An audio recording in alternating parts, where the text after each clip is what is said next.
20 after, and then online we've got Libby and Craig, Craig Rebecca. and Rebecca. Hello. And Bill should be getting on any moment. He's on the West Coast, so great. Okay. All right. Well, welcome everyone to the student field. Sure, yeah, thank you everybody for making the time again, to have a conversation. It's a really important one, as I said before. Would have prepared a really nice opening speech for you, but wrestling with, technology all morning and, my laptop is just a real trouble, so, I didn't, I'll spare you. But, yeah, I know we have a lot to get to today, so let's jump into it, and if we end early, I'm sure nobody will be sorry about that either. Oh, great. Well, I wanted to start by just giving you an overview of what we're covering today. Obviously, what you received via email was substantially modified recommendations as a result of the conversation that you had several weeks ago. Tried to flesh out the narrative for each of the recommendations, but also they were altered significantly by your feedback. So hopefully they looked quite different. That's the meat of what we're doing today, and certainly a piece of that is how we would recommend going about funding these recommendations. Julie Marie and Bill both did some considerable work looking at funding alternatives. We've asked them to make an oral presentation to you for no more than 15 minutes so that we can dig into the details of that.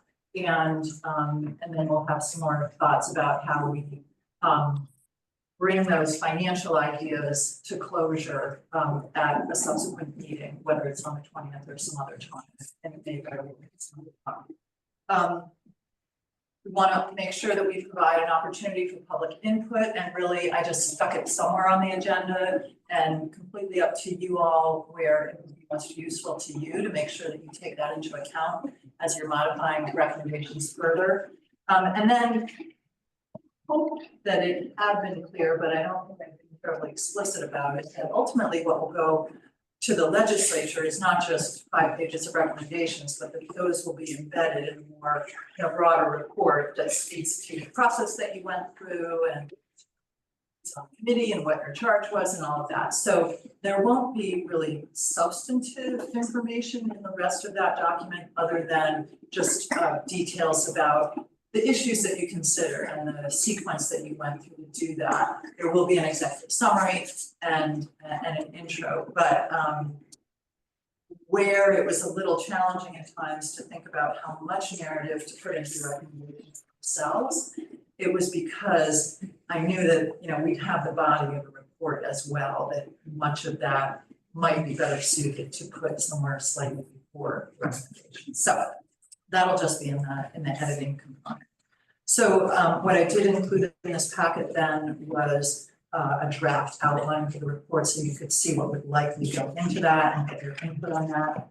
And then really, since your charge was based on a resolve, wanted to make sure that we circled back to the resolve piece and make sure that you've done everything that you were asked to do. And if there's something substantially missing, that we still have time to do it. So we'll do that, and then we'll end on thinking about the public comment period that will start tomorrow. So I'll do quite a bit of editing tonight based on your conversation today. That will go out. You'll have 2 other meetings throughout all this stuff. Questions about kind of where we're at in the process? All right, so I wanted to suggest that we turn for a moment to page 5, which are the working agreements. And some of you, particularly Commissioner Beal, but others of you that have been involved in processes that I've facilitated, I've often noted as a process that's close to conclusion, that things tend to, like the energy of a group tends to shift, I will just say. Instead of, it's going to sound a little woo-woo, but people get more nervous about what's going to end up in the final report. People dig their heels in. Less collaboration can sometimes happen, and all of these have to do with the importance of an issue. So, at the beginning of this process, what we articulated were some working agreements of how we would interact with one another. And then also how we would try to reach consensus at the end of the process, because going into the legislature with a divided report is always less powerful than a consensus report. So that's gonna be our goal. If there is an issue that comes up where it's just not possible for, one of you to so strongly and quite differently than the rest of you, we certainly have that option to include a minority report or minority opinion in the report, but I'm gonna try my best to sort of move you in the direction of these. The last thing I'll mention, and it will not ingratiate me to a number of you, but I'm as candid as they come. I listened to the recording of the last meeting about 4 different times in order to make sure that I got really where I thought you were landing on these recommendations. And the thing that I noted was that non-farmers in the group spoke about 3 times more in terms of time than farmers in the group. And I just want to flag that because ultimately, who's going to need to live with these recommendations are dairy farmers. And so it's my job to sort of flag that, and I don't think I did as good a job as I should have at the last meeting. But I'm gonna ask that each of you raise your hand if you want to speak. And I'm just gonna notice when there just are people that haven't spoken much at all and make sure that we try to get their voices in if you want to be heard. So I'll just ask for you to sort of self-police, if you will, if you're not a farmer, and just think about that a little bit. You do want your voices in the room, so I know that's gonna sound sort of like I'm contradicting myself, but just a heightened sensitivity. Questions about? All right, well, then, my intention was to just kind of go through these numerically and start with the full funding the tier program, and very open to, I'll just sort of maybe ask for general comments about how this is now structured and whether it was a compelling narrative to support it, and if you have ideas on how to either strengthen it or change it.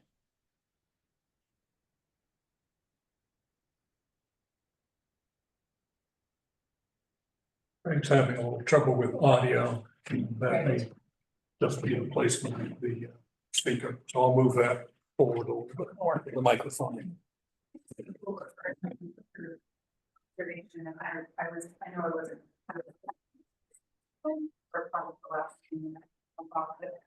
Just when I read through the way that, first of all, I want to say thank you to the folks that really spent some time thinking that some of the narrative here is they're taking information, but the way that it's presented, it's very clear that the strengthening the tier program, fully funding the tier program is the top priority. It wasn't so clear if what was listed after that was in the order of priority or not, and if it's not in a order of priority, I just want to make that clear. This is the top priority, these others are also important, but unless we want to prioritize them sequentially, but that's just don't have it in. Great. Yeah, and I think, Commissioner, you raised a point offline with me that I couldn't answer, and I think we do need to answer this today as well, is when you think about all of the recommendations that come after fully funding the tier program, are you all seeing that the result of those, if they were all implemented, as ultimately meaning that the tier program is needed much less? Not at all, or it still will be needed just as much, but we also need these things. Like, so I wasn't really clear on whether the purpose of the rest of the recommendations was to wean the dairy industry out of the tier program or strengthen it and supplement it. So no need to answer that right at this moment, but we need to kind of get clearer on that. So let's go back to just the, both the narrative and the content of both the introduction and the recommendation one. Any thoughts on this?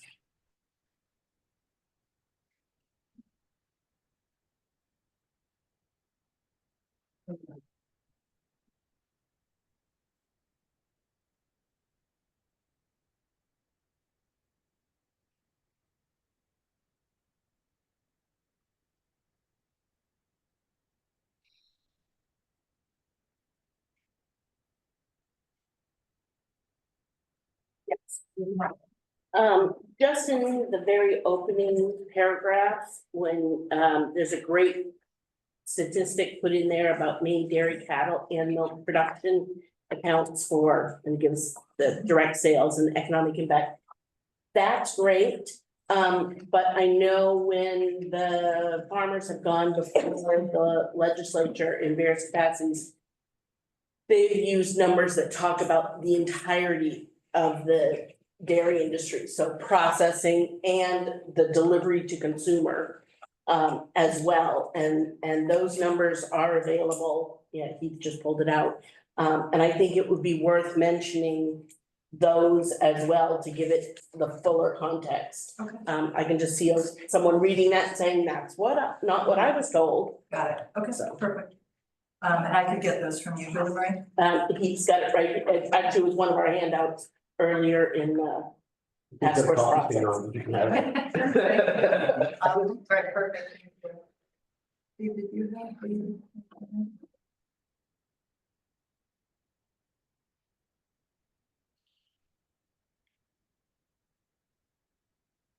Read well to you, is that why? I thought it was good, and as Commissioner Neal had mentioned, it was noted that it was very important. And it's very important for it to be fully funded. And looking for additional sources to help boost that. So I thought it was well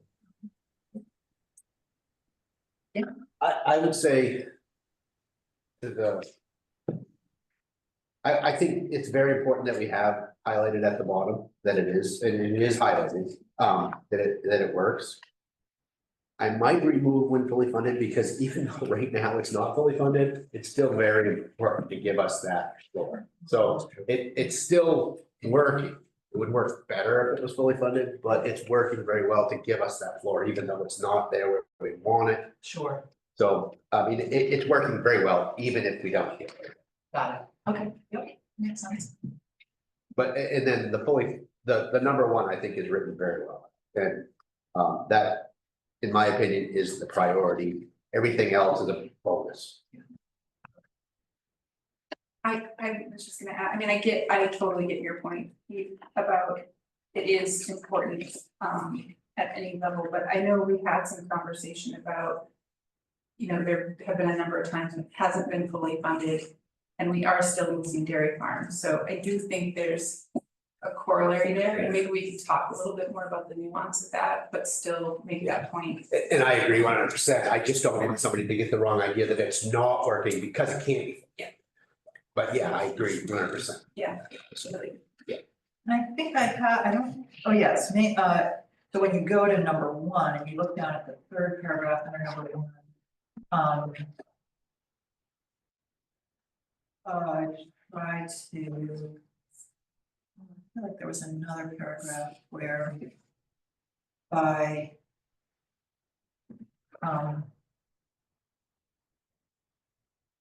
By not fully funding it, it sort of takes, it adds a variable back in that the tier program was intended to remove, maybe I The risk, I think, can't remember where maybe it was the baseline funding, yeah, I think it's under number two, yeah, there we go. When the annual appropriations process has imposed caps or otherwise constrain the allocation of funds to a tier program. Or when support levels have been set below the short run, break-even production costs, this is added uncertainty and volatility back into a process specifically designed to eliminate them. And maybe that could be pulled forward into number one somehow, but but I think it's not lost. I think if we remove the when fully funded, it still works. I mean, that's an absolutely true statement, that paragraph you just read. Because right now we have farmers that are receiving less than the cost reduction and are actually losing. So it's a true statement. So I mean, maybe we don't have to remove that. I still want to create confusion later. I agree. Yeah. Well, it's true, but the argument almost always is that we hear at the legislature is, well, if the program worked, why do we lose so many farmers? And we say, well, it's not very funded, so. It's a good, I think, the fact that it's a good program needs to shine through, like it is a program that would work. And it does work on some level because it keeps us more solvent than other places, but at the end of the day, it's still not meeting our needs. I don't know how you walk the line with that. Yeah. When fully funded, it would work. Well, I think one thought is that at least in this introductory paragraph, to say that the most important conclusion is that Maine's dairy tier program works is not necessarily, one wouldn't necessarily assume that, and it's going to work great if you bleed it dry and you don't fund it sufficiently. So I think we could shorten that and just kind of build the point in the follow-up narrative that it is essential that it be fully funded in order to work properly. Or that it is a solid program. I mean, it's an example of good policy and good programming because it has direct impact, economic impact to an affected, you know, I don't know how to wordsmith it, but it's like such an important part of our agricultural economy. And then we can go into the reasons why. Really right. I just want to throw out there that we might want to be careful about making it sound like if the tier program is fully funded, no farms will ever go out of business. Because the reality is farms will go out of business for a broad number of reasons. Financial tends to be the biggest reason, but is by far not the only reason. We just need to be careful about not giving a misleading message that would, later if we still have other farms that decide, because they don't have the next generation to close, have legislative backlash. Well, I'm thinking then that we move on to number 2. Oh, Ethan, go ahead. One quick point to point out, you put in that you referenced the 2020 economic impact study from Farm Credit, and that one that I passed out was the 2024 one. So the numbers are a tiny bit different, and there was a newer study. That footnote number 1, it says the 2020 economic engine. So the second line of the recommendations on page 8, on page, Where it says 154.5 million yeah, statewide economic impact of P65. okay. There's new numbers in that study that I circulated at the last meeting. Do you mind texting me the correct numbers then for 2024? Yeah. I'm just thinking, I'm probably gonna ask each of you to send things to me super quickly because by tomorrow morning we're posting this. It's down just a little. It was 146.8 and 230 million 146.8, for direct sales and 230 for economic impact. thank you, and it's the 2024 report. Right, which is 2022 numbers, the report written in 2024, but based on it. So Farm Credit, 2024 economic. All right, then moving on to number 2. Tom,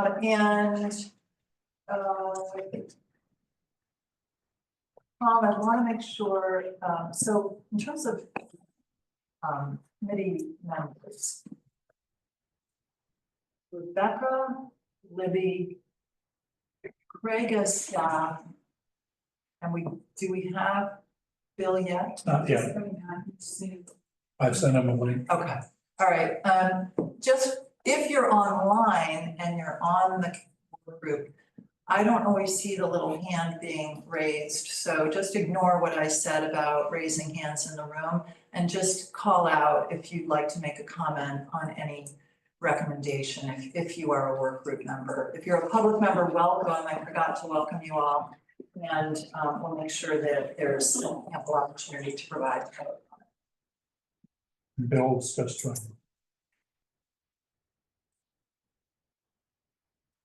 Bill, can you hear us?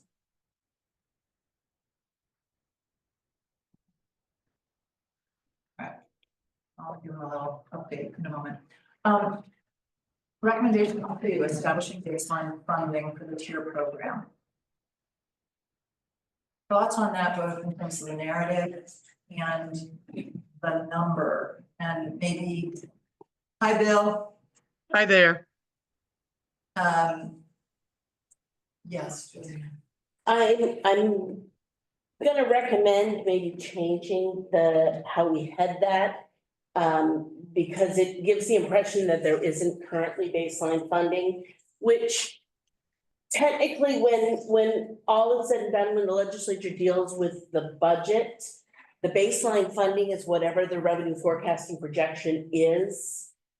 So that does become the platform. I know there's usually a placeholder in the budget that doesn't match up, but I don't know how to nuance that. It is a difference, but I could see appropriations saying, well, why the heck do we have to cater to revenue forecasting if that's not, if you don't consider that a base? How about revised baseline funding mechanism for the tier program? I would say, increased predictability of funding. You don't wanna change what we have, you wanna add to it. Right. Yeah. Right, so, rather than changing the whole system, it's not that the system works once it's functioning. Where this becomes an issue is when there are new numbers brought up and it goes before the legislature to review about adopting new numbers. So that's a very theoretical, but in the actual budget process, it's however much the tier program needs gets locked into that budget. So So increased baseline funding predictability for the tier program? that might be closer to what we should be striving for. Bill, I gave a couple of introductory remarks which you missed, and I'm just gonna paraphrase.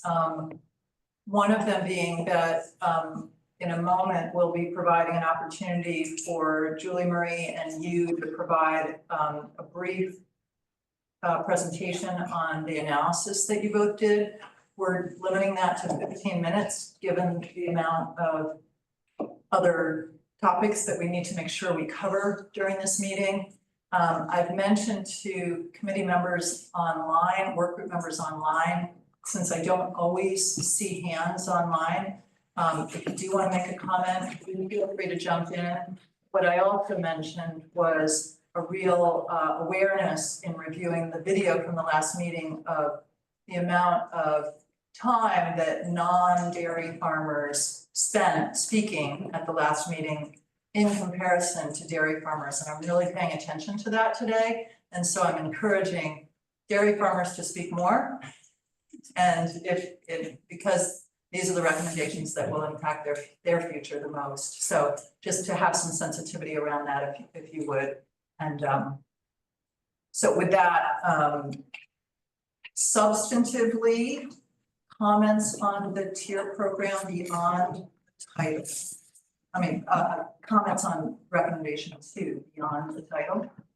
I'll just note that it seems like what is written at the bottom of this document is this recommendation from Julie Marie and that team is slightly different from the recommendation I know. as it's written in the packet in terms of how much funding covered.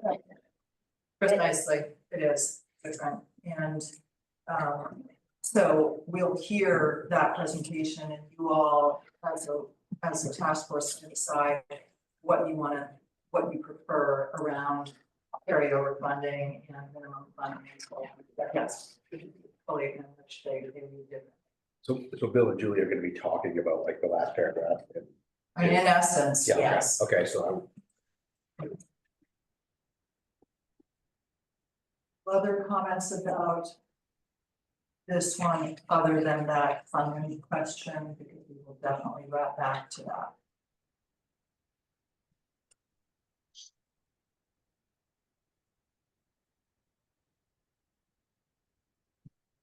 All right, then let's then.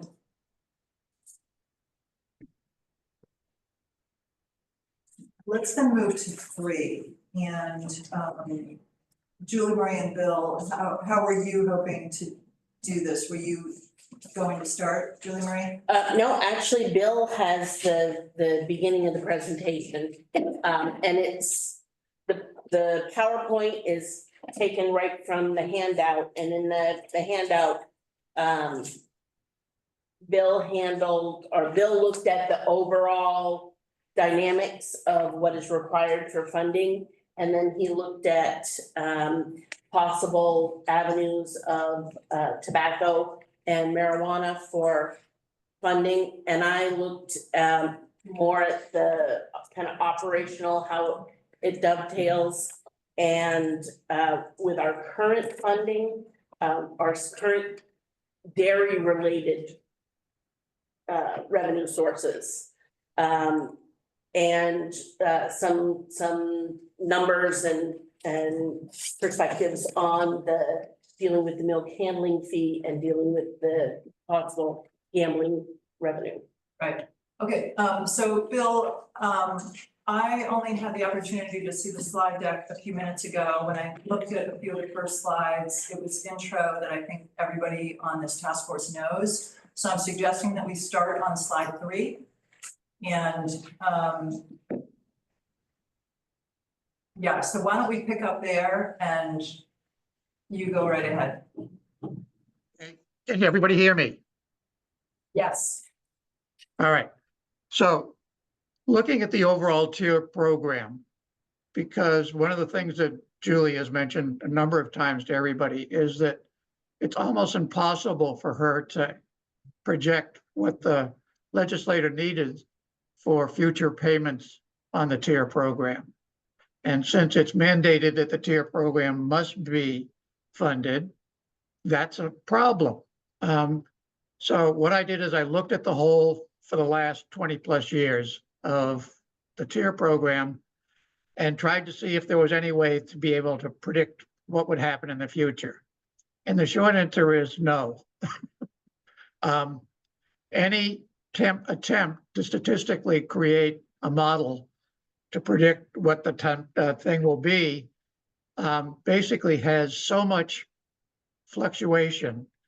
And one of the measures of fluctuation in any analysis is a standard deviation. So if you look at 2 standard deviations and try and figure out what a number would be, that within the tier program means that the entire range of 0 to 25 million falls within any estimate. So Julie is totally correct in that just doing a statistical analysis and trying to make a prediction of what the cost would be is non-existent.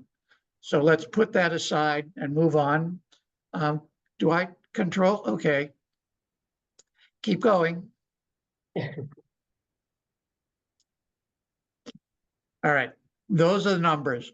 So the average basically recently has been about, payments have been required of about $7 million. But the standard deviation of that is $6.5 million. So if you take one standard deviation, you go to 0 and 13 million would be any estimate that could come out of a statistical thing. So let's throw that off the board and say that we really can't estimate. But what is a good number is that recently, since basically the COVID period of time, payments have been over $7 million. So our recommendation is that initially, once we figure out a way to transition from the current method of estimating to a future, that we establish a number which we consider to be $7.5 million to be an adequate number to most of the time cover all of the requirements for the program. But this has to take into account the fact that some years you're going to be lower and some years you're going to be higher. So what we are going to recommend is that there be a carry forward provision in the recommendation that while the number might be $7.5 million, if we don't use that, that number can be carried forward to cover any shortfalls in the future. Now, keep going. If we could just keep flipping through more tables. All right, there we go. within the matter of funding, as Julie's mentioned, we looked at three basic areas: tobacco, adult use, and gambling. To give you some unit of measures, basically, tobacco is the largest tax currently in the state, which at $2 a pack generates over $200 million a year. All of the other sin taxes are there, but they range anywhere from several $1 million on up to 20 or $30 million. So each of these entities can be used as a funding source, but if we try to impinge upon anybody who is currently getting those distributions from those sin taxes, there will be an unholy fight. So it's probably impractical for us to consider pushing somebody out of the way to get some money from the sin taxes as they are currently structured. And the two major funders of the gambling tax are the Oxford Casino and the Hollywood casinos. There has been a number of additions to the tax base with the gambling added into it.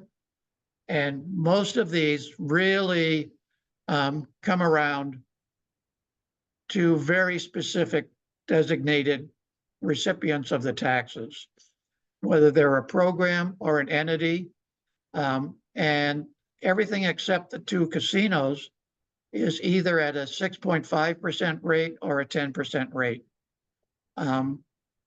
We could go into more detail on those things, but once again, what I think is that anything that we have to recommend should stand on its own and be in addition to anything else so that we don't take away from anybody.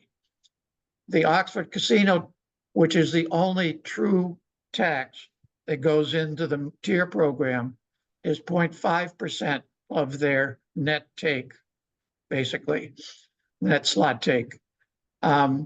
That amount of money is not inconsequential, but it basically only averages right now about $35,000 a month. So total of $420,000 a year is coming from that tax. Another taxing mechanism had been the handling tax, and as Julie has explained several times, basically it was found that the handling tax cannot go directly to a single consultant because of the regulations and the state taxation and everything else like that. So even though the handling tax has been collected, and it's not inconsequential, it's over $2 million, basically what it has done is it goes into the general fund and is supposed to be there to give us some warm feelings in the legislature that we directly contributed to almost $2.5 million of taxes to the state. But it cannot come to the tier program because that's a single entity. So having said that, this is some of the listings of what happens with the gambling cascades. And as you can see, every one of these things are very, very either directly related to why the tax was imposed or goes to things that no one really wants to affect, such as education, health, and then basically supporting some of the harness racing. Having said that, the milk handling fee, which basically goes into a lot of detail, are funds collected by the Maine Revenue Service and basically has no linkage at all to the main tier program because legally it cannot. So while it works, we really can't utilize the end results. Move on to the next slide. This is basically what happens when the handling tax takes place. And you can see that there are basically a fair amount of places where money can come out of and build up to the tax. And if we slide the slide over to the left a little, I don't know if it will or not. All right. Anyway, if since we can't use the handling tax to go to the tier program, we would have to use this subterfuge, which is currently being done, that the money is raised and goes into the general fund. But that's only to make the legislator feel good about that there has been something from the dairy industry to cover the tier program. It's very cumbersome. It's as I said, it's a subterfuge. And we do not necessarily recommend that we try and change the handling tax or whatnot. So let's take a look at the three areas that could possibly get money. And that is tobacco, that is main adult use marijuana taxes, and that's gambling taxes. As I've mentioned earlier, and Julie has repeatedly, there is a 0.5% tax in the Oxford Casino that goes directly to the main tier program. Ideally, if we could just bump that up, so that instead of being $420,000, it was $7.5 million, it would mean changing the entire taxing revenue for the Oxford Casino, and I'm not sure that either the Oxford Casino is going to stand for that, or we could even possibly do it. So what we're back to is that we would have to have an add-on tax to some of the newer areas. And since these are all fairly small, it would basically take us taxing the smaller entities, adding a tax to either the 10% or the 6.5% of almost 5.5% would be needed to raise the $7.5 million. It is an avenue that can be explored, but it's probably going to be sufficiently drastic that it would be very difficult to happen. So getting back to the tobacco tax, if you add the tobacco tax, let me state forward, is the largest tax collected in the state of the sin taxes. It's over $200 million. It's been slightly declining, but it's been stable for the last couple of years. If there was a 5%, 5-cent tax added to the 2.05%, excuse me, $2, then we would end up with just roughly a little bit less than $7 million. Obviously, if that was added with the $400,000 that comes directly from the Oxford Casino, you'd have $7.5 million. If we could go to the next slide. You can see right here, here's a tax on the schedule at 5 cents addition, it gets $7.25 million. So if we now look at the adult use tax, you can see that and let me say that the adult use tax right now is basically 10%. If we were to add 3.5% to that 10%, once again, we would get up with something like 7.3 million. This tax, the adult use marijuana tax, has been increasing rapidly, and it will probably continue to increase in the nearer future years. So as a basis, it would be at least something that would be increasing over time. This is opposed to the tobacco tax, which, if it were put on the tobacco tax, would tend to decline over time. So if you look at the three taxes, gambling, tobacco, and adult use, from our recommendation, the best would be in addition to the adult use, because it's growing and therefore would be able to accommodate larger payments in the future, or that it has a basis that at least relates within the agriculture sector. And I know, Jenny, you had said you don't want to tax anything in the agriculture sector, but I feel that the adult use of marijuana is not necessarily what we can think of as agriculture. We do not recommend taxing the medical side of marijuana, which does have a distinct use and was designed that way by the legislature. So summing everything up, we would hope that a additional tax could come probably from the adult use marijuana. And because it's rising in the future, would be a good fail-safe for at least the foreseeable future. But we can recommend all three and mechanisms to make it happen to the legislature so that they can make an objective choice as to what would be the best. I'm going to be quiet for a while. Perfect, thank you so much. Why don't we drop the slide deck out so we can see Bill and others. Is there anything highly substantive that Bill did not cover? I think that he covered it well, except for the summation, which is really, the recommendation is that if we want to pursue that, we encourage it to be put in a dedicated account, treated in the same way we treat the Oxford Casino funds, so that whatever money the tier program needs on a given month, it has to draw down from that account first before, and that account has to be completely drained before we pull a draw off the general fund. And that is where the real advantage would be to a system like this, because it would literally minimize the draws on the general fund to, only if we went above 7.5 million or whatever, whatever number comes in from tax, that dedicated tax revenue. So you're suggesting that be pulled from first before the Oxford slots. Okay. Well, that's how Oxford works now, that money has to be used up first, and then whatever additional money is It's in the needed general to fund, pay. right? Oxford's a dedicated account. So that's what I'm saying is we make the others be like that. And pull, and that will take some of the pressure, especially when you're looking theoretically at the budget, pressure off that general fund draw line.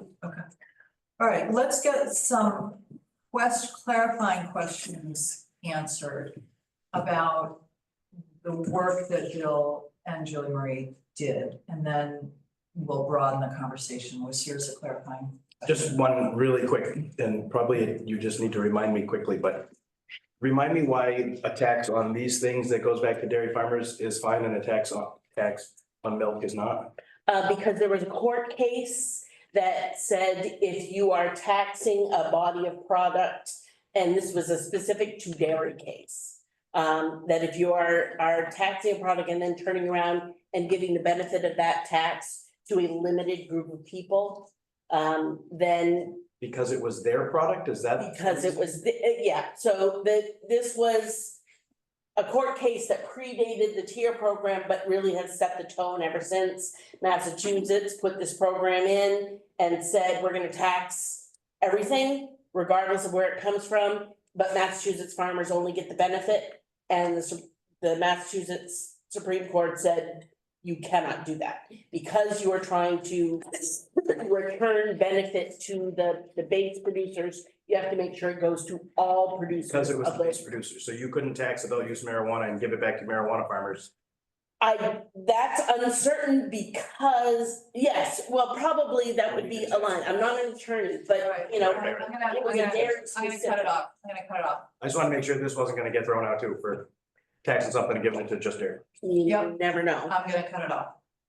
Commissioner, Question one that I have is, so that $7.5 million, that was based on what's been paid out of the tier program. Oh, that number was derived from analysis looking at payments.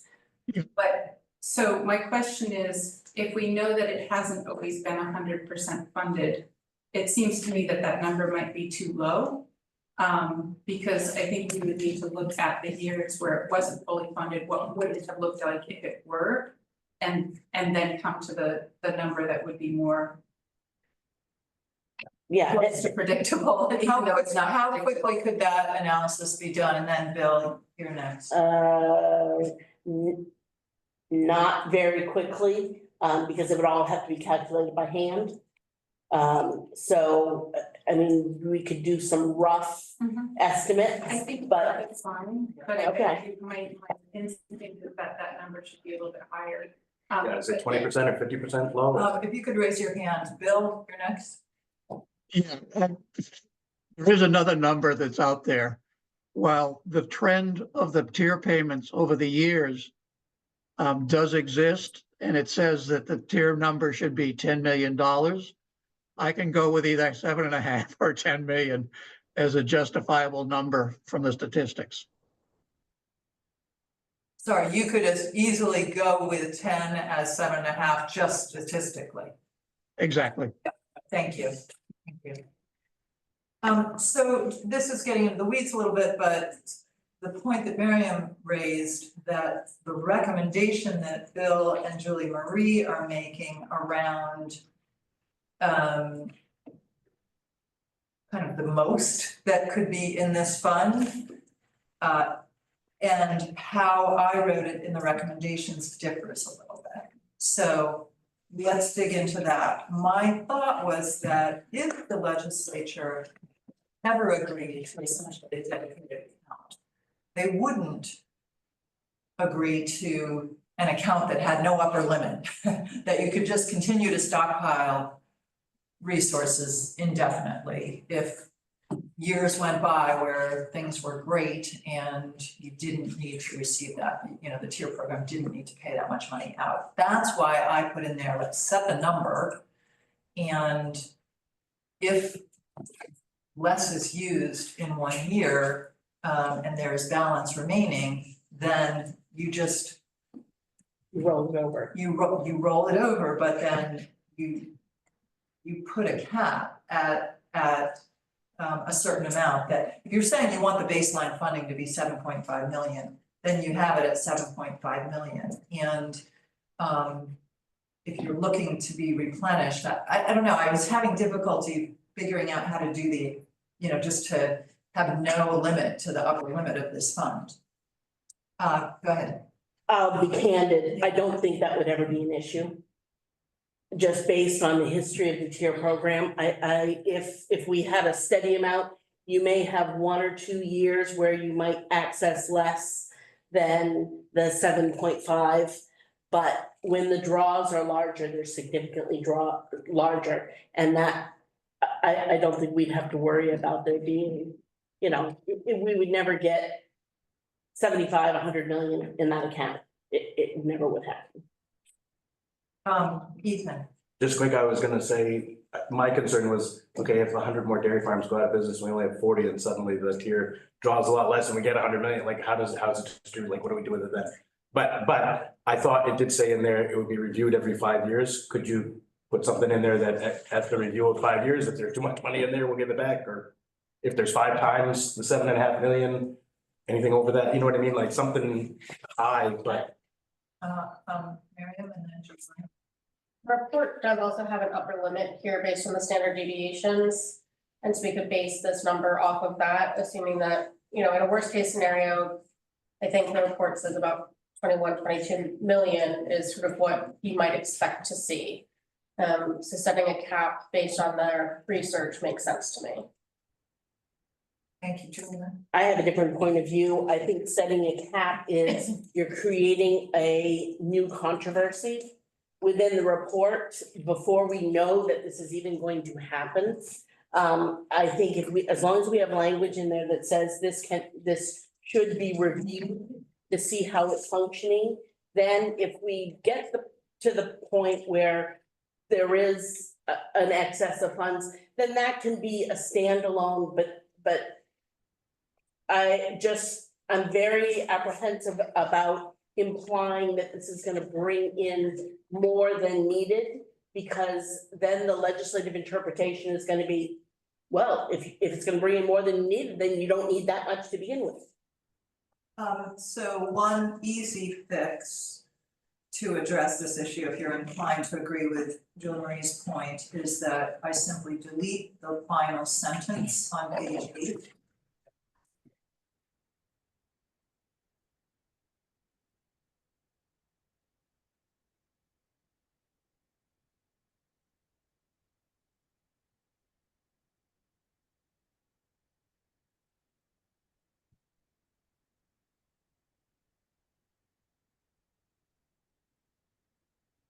And what I would do is pull in pieces of the narrative from Julie Marie and Bill's handout and add to the recommendation that the study should be funded every 3 years and, oh no, sorry, that the fixed amount would be recalibrated every.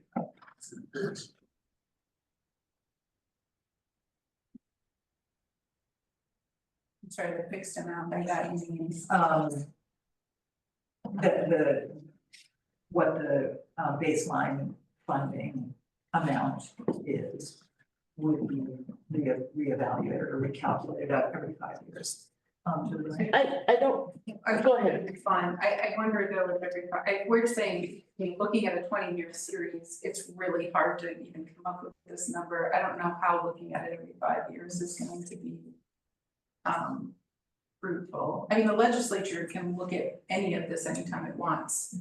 It can look at the balance in the fund, it can decide that that's, too much, it could decide to give the fund less the following year because there's so much money in. I mean, these are the kinds of things that they just routinely look at. Oh, Julie Marie, sorry. So, yeah, I would say, I don't think we need to tell them what to review, but say that we recommend that the mechanism be reviewed at a future date to make sure it's functioning as intended. Maybe something along that line.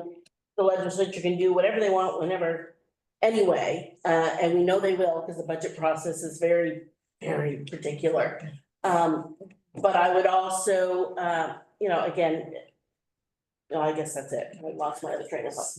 So let me go back to the logic behind their analysis. They're saying try to cut into anybody else's use of gambling revenue, you're gonna end up in a fight. And if you try to cut into any other current uses of tobacco, marijuana tax, same thing. And the only way to really address this is to increase the tax on these products. They have dispensed of the dairy handling fee issue and are honing us in on these two quote unquote syntaxes, not three. So you're not seeing, when you boil down the recommendation, I wasn't seeing gambling revenue in that recommendation. You just excluded it. And that was my piece. We're not necessarily taking it off the table. It's just a far more complex assessment because each of the gambling activities have a cascade of they've already assigned out so many things, which is why you got to, have the accounting of who gets what. And so it's there as an option, especially some of our more recent ones where, for betting and some of these other things that have come online and are going like gangbusters. But this is to give the context of what we would be up against in trying to push it through the legislature, in terms of potential pushback. So the focus on marijuana and tobacco was a little bit more direct and more like in a cost benefit analysis, it would be more likely the areas would be successful. So one suggestion to throw out, and it's not my role, I don't care where you land, so I have no stake in this personally. I'm wondering whether presenting more options for the legislature to consider rather than fewer is ultimately better. And I also wonder whether, particularly when you look at the percentage increase that you're talking about on marijuana over the base, you're talking about a 35% increase in the taxation level of adult use marijuana. And I think that could be theoretically, potentially a hard sell. So I do wonder whether putting in gambling as an option as well is just showing the legislature that you considered multiple avenues and these struck you as, and I'll make one other point, which is that Bill's point about, tobacco's holding fairly steady, but ultimately, and we hope, from a public health standpoint, that it's on the decline. Gambling is not on the decline. So from that standpoint, the potential for additional revenue exists, which I think is potentially another selling point. But again, I don't care where you land, just argument's sake, Marion. I just wanted to add some context for the marijuana tax. Did a quick look through other states. We're a little bit below the average that other states are taxing, which is about 13.5. And we're below what the mode is. So most states, there's 5 or 6 states that are kind of resting right around 15%. So I think we're kind of on the lower end of marijuana taxes. I think it's a big increase, but that's something to note. Very helpful. Are there some statistics that you could send me on that? I just did the mean and mode in my notebook, so. Or, just other New England states, something that we can use as defending narrative. Yeah, reaction. So, question, and then I have a comment about, so are we saying that we're gonna put the actual recommendations into number 2? Like the presentation that Bill presented today is going to go into our recommendation number 2? Not word for word, but somewhat close to it? The conclusions of the report could go. But we into are gonna number two. put tobacco, marijuana, possibly gambling.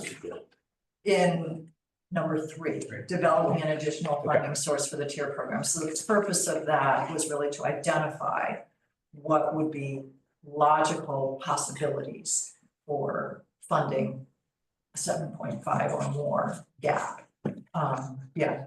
I think I'd rather see it more open-ended and have the legislature try to figure that out. I mean, my problem I have with that is the fact that from my perspective, I would rather see people who enjoy dairy products fund dairy farmers.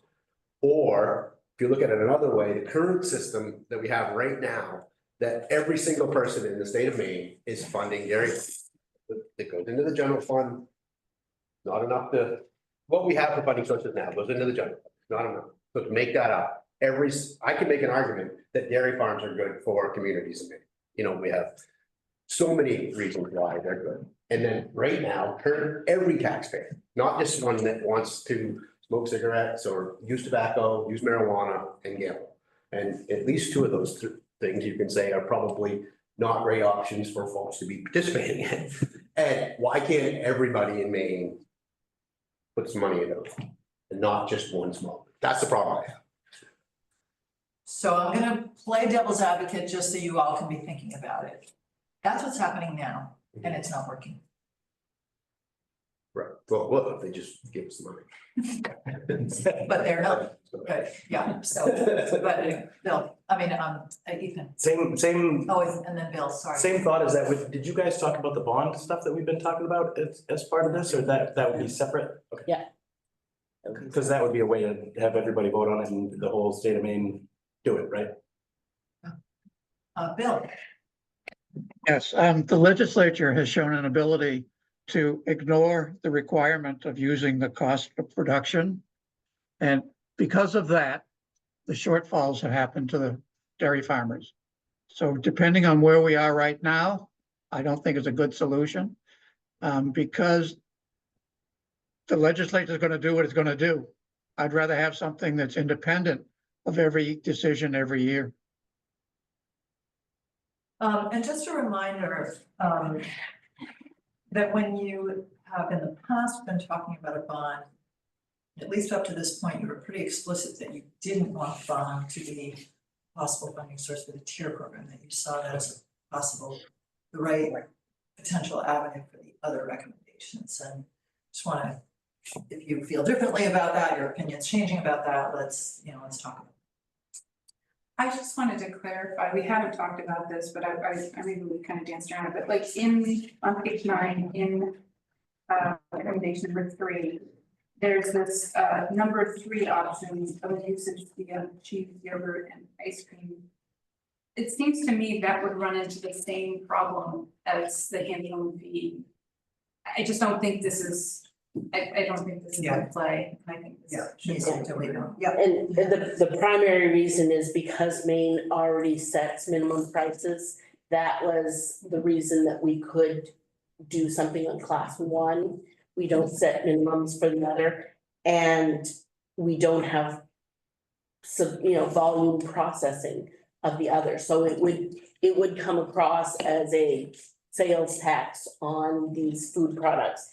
And that's the only way it can be presented, because there's no other mechanism other than through Maine Revenue to collect that. So, So it's sounding like you have a number of options here. One is, and I'll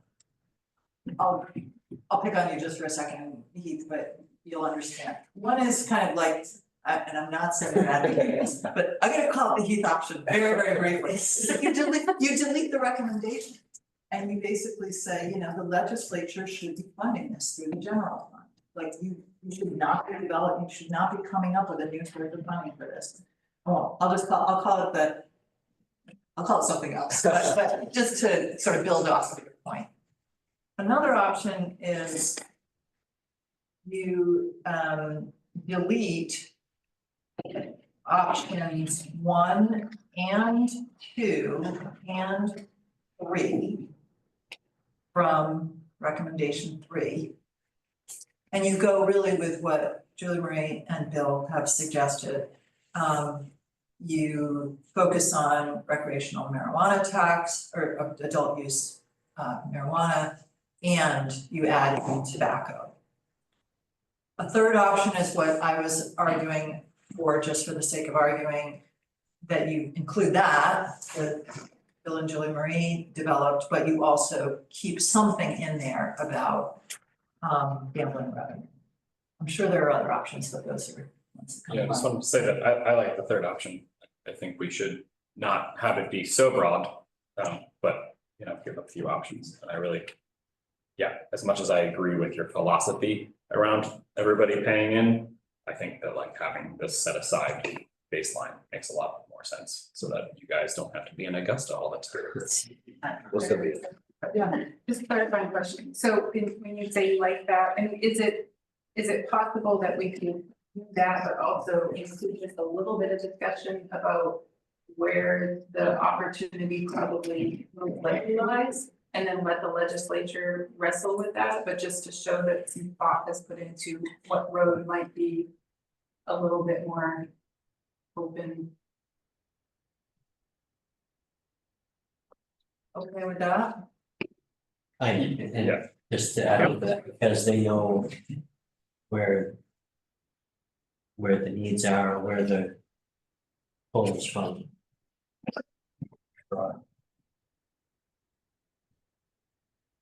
Annie. I mean, realistically, there are going to be many legislators who are going to be reading this report and say, oh, that's where the funding, there's actual funding that comes for this from these sources. So I mean, not only is this going to be like a source of education that we do receive some Oxford Casino slot revenue, that might actually open up a few streams of thought processes from other folks who've never thought about this before. So I think in trying to direct some of that thought process into, okay, well, we're thinking about it this way, let's maybe think about an additional tax here, or maybe we can try to grab some revenue in this area. I just think it makes sense to try to not completely direct their thought process, but to give them some guardrails so that they can maybe bounce around in between it. It's more helpful than that, because a lot of these people have never thought about this ever before. Julie Marie, just because I read this quickly and I haven't spent a lot of time on this, is there sufficient narrative in here about the gambling option that I could extract language from here that's not specific to the slot revenue necessarily, but explains how, like, I'm not quite sure where the where the greatest No, and- opportunity lies. and I don't think so. I'll be quite honest, no, it's not in there. I could generate something. I purposely did not put it in there because one of the concerns, if we're opening up existing cascades, is that we would be potentially drawing from other programs that have supporters. And I didn't want to have something out in print that would imply that we're picking somebody's pocket and have them get on the defensive. So it was kept more in our discussion today. But I'll provide you with a couple of sentences summation. It's just a matter of how specific do you want to get? Yeah, well, I definitely think at this stage, it should be kept general. And I think I was assuming that with different mechanisms of gambling occurring in this state, that we're talking about a pool of money that's increasing, and so it wouldn't be as much of a robbing from Peter to pay Paul, but maybe I'm not understanding how it's set up. It all depends, each type of gambling has its own distribution set. And some are more complicated than others. And it's just a matter of which one you know, would legislators be inclined to open. Sure, okay. All right, well, if you could provide just a couple of sentences on that, that would be great. I'm gonna finalize this tomorrow morning and we'll put it out for public comment by the end of the day tomorrow. Ethan? For fear of complicating things further, is there any other thought of like a new tax or something that might be palatable to fund this? I know this may be a stupid idea, I haven't thought all the way through it, but say, for example, solar panels installed on open ground that was farmland. Is there some sort of a fee or tax that would go into this that a bunch of people would be like, that's a good idea, there's too many solar panels put on solar stuff or something? But That's about that. So Most of the question, I do tax see. rebates are solar Yes. that's what I was, right, do we? I do see Representative Pluker's hand raised. He was kind enough to have an offline conversation with several of us in the department to talk about fund issue concept. I'm wondering if maybe you want to take general public comment right now, and then I could pull in the representative. Is that okay? Okay. Hello there. Hi, everybody. You can hear me all right? Yeah. Great. Yeah. I just wanted to, in light of what is about to occur tomorrow, and I just wanted to throw out there, casinos have spent a tremendous amount of money in influencing what's going to happen tomorrow, as has the marijuana industry, as has the gambling industry. They have very powerful lobbies in Augusta. So for that reason, it's gonna be really hard to increase taxation on those groups in order to fund dairy farmers. And so I just want to throw that in there as we're thinking about our political jigsaw puzzle we're putting together. And I know I'm going to support Heath in terms of looking at broad scale taxation can sometimes be more palatable than trying to target individual industries. And I hear that targeting those industries allows us the opportunity to do the rollover. And I think the rollover is a key piece of this. I think that having that money go from year to year gives us an opportunity to not fall behind and not have to go back to the legislature asking for the full piece year after year. I think is a really important piece. And then I think it's Ethan there who mentioned other taxations. I think soda is one that came to mind, but I think at that level, convenience stores are also a relatively powerful lobby in the State House. But I think those particular industries are difficult lifts when it comes to increasing taxation on them. Yeah. Thank you. One approach is simply to keep that recommendation in there, identify those sources, and if the legislature, or due to the particular specific interests, arguing their point persuasively, that doesn't end up coming to fruition, then at least legislature sees that, you know, this committee fully considered other funding sources and perhaps the general fund is the more logical approach ultimately, but at least you've done the work to evaluate it. Bill and then Lee. That's a very quick comment. Oh, sorry, hold on. Yeah, sorry, I'm forgetting. Let me just have you hit pause for a moment, Bill, I'm sorry. Sort of had forgotten that I'd switched into public comment mode, so let me take public further public comments as well, and then we'll switch back. Others on the line, if you want to raise your hand, any thoughts that you want to share at this point? Given the substance of what we're talking about today, if we have time, it makes sense to open it back up to public comment at the very toward the end as well. But anybody at this point?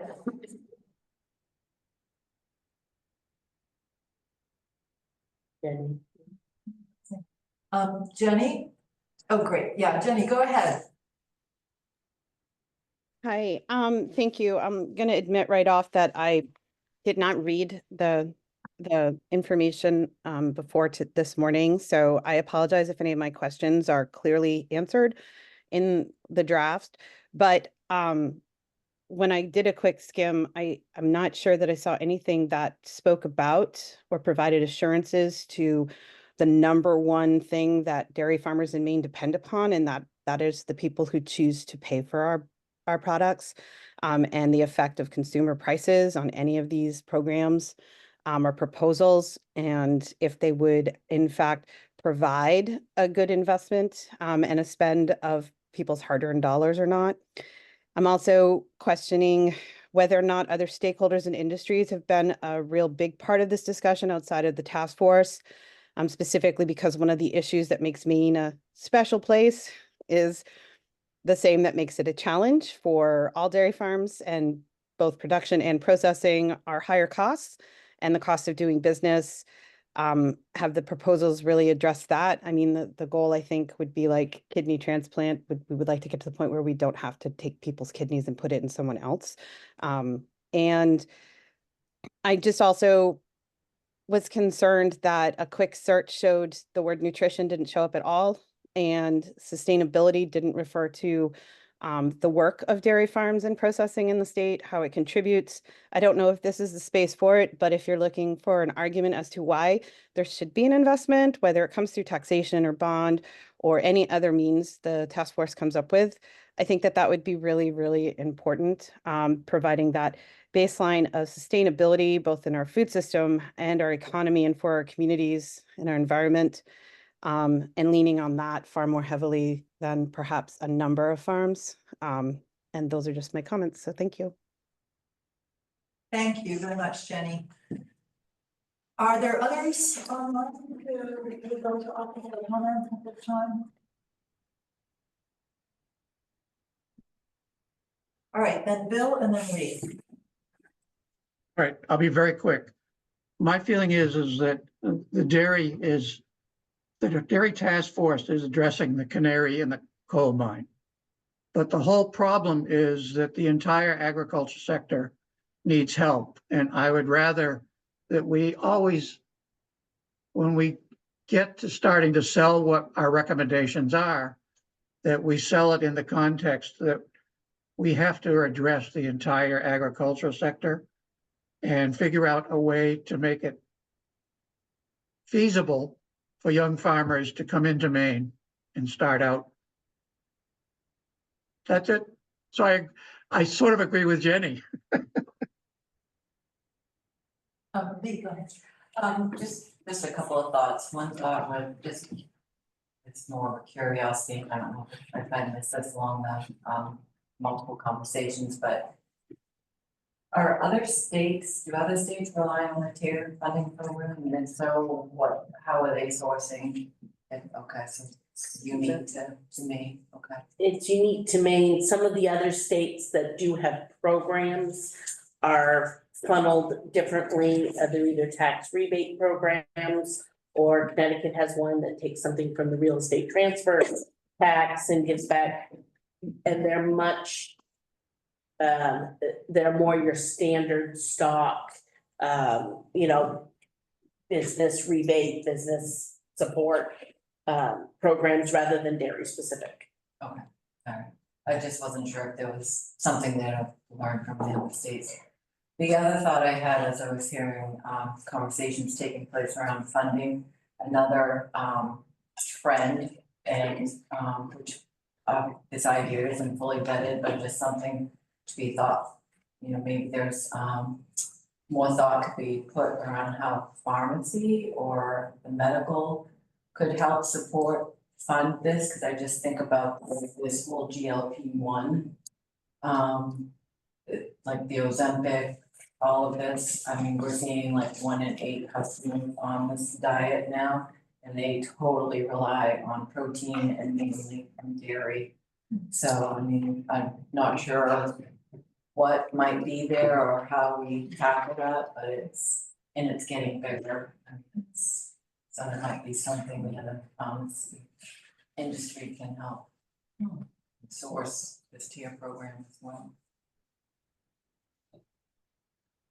I'm paying attention to the time here. It's 12:20 and we've been kind of dealing with 2 and 3. I want to make sure that you have an adequate time to cover the rest. So let me just summarize where I think we're at. But if I'm wrong, yell out. That we're going to do a brief analysis, and Julie, if you're able to do this, of seeing how we should alter that 7.5 million to better reflect what would have been paid had some number of years actually been paid out in full. So we'll modify that. We'll keep in a reference to gambling revenue in 3, but we'll make it more generic, obviously, than it is currently. And Julie Marie, I'm gonna get those sentences from you.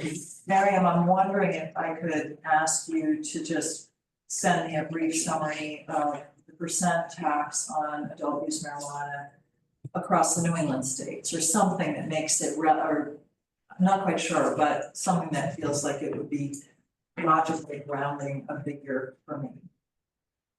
Were you thinking somehow of doing it differently, or just doing a national average? I'm doing national for the reason that too many New England states tax it all different ways. Fine. Fine. And that's all I saw total, and I'm eliminating the final sentence on page 8 about the baseline funding being reduced. It's kind of, I think that's all I heard. There was also a question as to whether or not 7.5 million was actually an adequate number for the baseline. Yes. Okay, that was the biggest, that stuck in my head. Yeah, for sure. Anything that I missed or don't want to move on yet because of? I want to just remind everybody of one comment when we're reviewing this. The language that currently exists is that however much money the tier program requires, that gets transferred to pay. So when we are talking about having a shortfall, it's not necessarily a shortfall on a month to month or even in a budget context. Where it comes to roost is when the new cost of production study is reviewed. And there's that, I don't want to say philosophical, but it is a more abstract conversation. And that is the biggest challenge that, you know, this is trying to fill. We want to make sure we don't lose that language that we currently have in any way, shape or form, because right now, you know, if I needed, you know, did the calculations and we needed 20 million next month, the language says we would get it.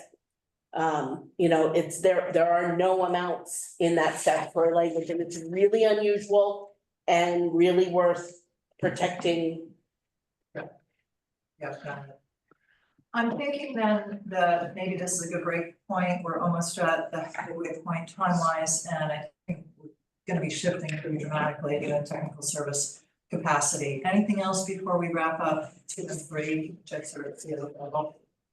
I guess I'd like to say that I would lean towards what Julie has said and Jenny, that I think we need to lean more towards the sustainability and the nutritional benefits that we gain from dairy products to generate some funds, whether it be, as we've talked about a little bit, a bond or some other way, but everybody is so health conscious about their nutrition and their local food. And where we are on the end of the line for, the state of Maine's location to the rest of the country. And if we don't have dairy, where is dairy coming from? Other New England states, the Midwest, the West Coast? Should we try to approach that line in a little bit of sustainability and local food to the general public? I think they kind of think that milk and dairy is always going to be in the milk cooler. Well, it may be, but it may not be local. It may be somewhere else. And is that what they want? Just a thought. Great, thank you. All right, go ahead. Could that narrative be added in the beginning? Yeah, on page 1, on page 6. Yeah. Yeah, I'll do that for sure. Thank you, Libby. All right, what if we take a break? It's 12:26 and we pick back up in 9 minutes at 12:35. There's coffee here and snacks, since we're going over the noon hour, so, yeah. No matter what. That being recorded? So why don't we pivot to number 4 on page 9, increasing your technical capacity, and I'll just open it up to comment. Any additions, changes you'd like to see there?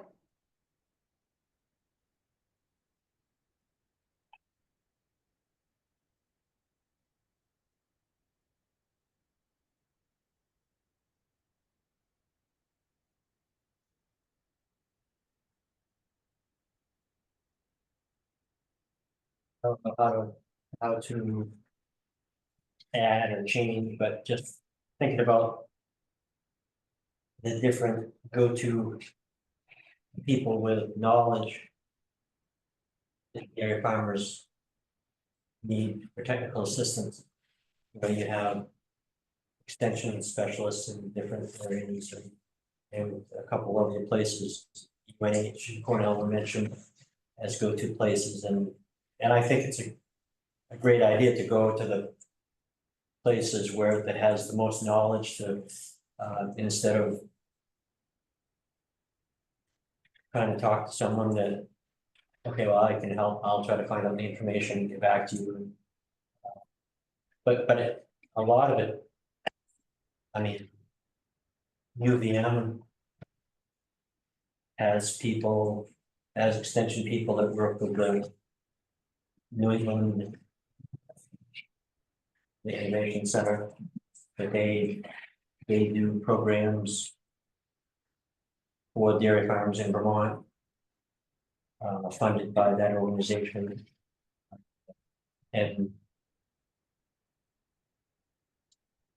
But a lot of it goes to the people that are involved as the extension people. A lot of it is the type of person or that particular. You hope you would have the people in those positions that are the knowledge people that you know will get the job done. But you want to go to a place where you have to run around the least. Right. So if we can somehow narrow the options, or it'd be great to go to UMO and have the people there that you want to have help you get the job done. And it may be able to happen, but there's a good chance that other places might have more information because of their location or or more exposure to other things, so I don't know if we ought to have that narrowed or explained differently, I don't know. Well, one of the things that got brought up at the last meeting, I think at one point in a very early iteration of this recommendation, you were focused almost exclusively on expanding humane capacity. You know, and I think the thinking then had been that we don't have control over those prospects, that, you know, it's challenging to add staff to humane. And that you wanted to see, well, you know, you wanted to provide a number of possible approaches to increasing technical service capacity, and hopefully maybe all of them could be of some scale than another. So I just want to make sure I'm getting at what you were saying. Are you wanting to be more specific now than these three? I don't know if options? we can be, but it'd be nice to say, okay, I need some information on this subject, okay, that's where I go. Not, I'm gonna contact this person, he'll get back to me 2 weeks from now, and he may or may not have the best knowledge, or. And do you see that as an option under number 9, under the resource hub? That if you are wanting to know something specific, both for funding opportunities, but also for technical assistance, that you can go there and be. Well, perhaps. Okay, well, think on that a little bit, I'm happy to modify if the group agrees. Additional thoughts on number 4? Ethan? Just quick, I think maybe you should name drop UVM too, Yeah, I just made. because they have some dairy stuff. Can't skip over them for New York.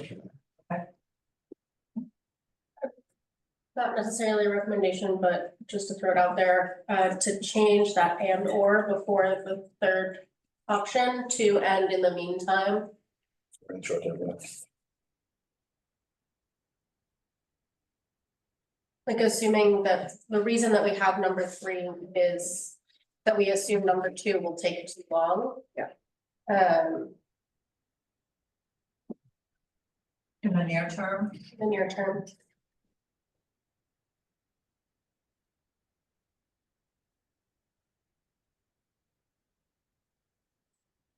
I just 2 things. One is under number 1, it's about expanding the future program.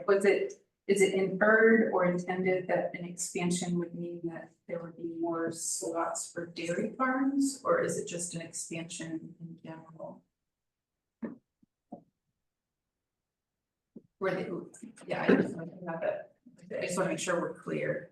I think we recognize that is a program that, excuse me, that kind of encapsulates some of the things that we were discussing that already exists.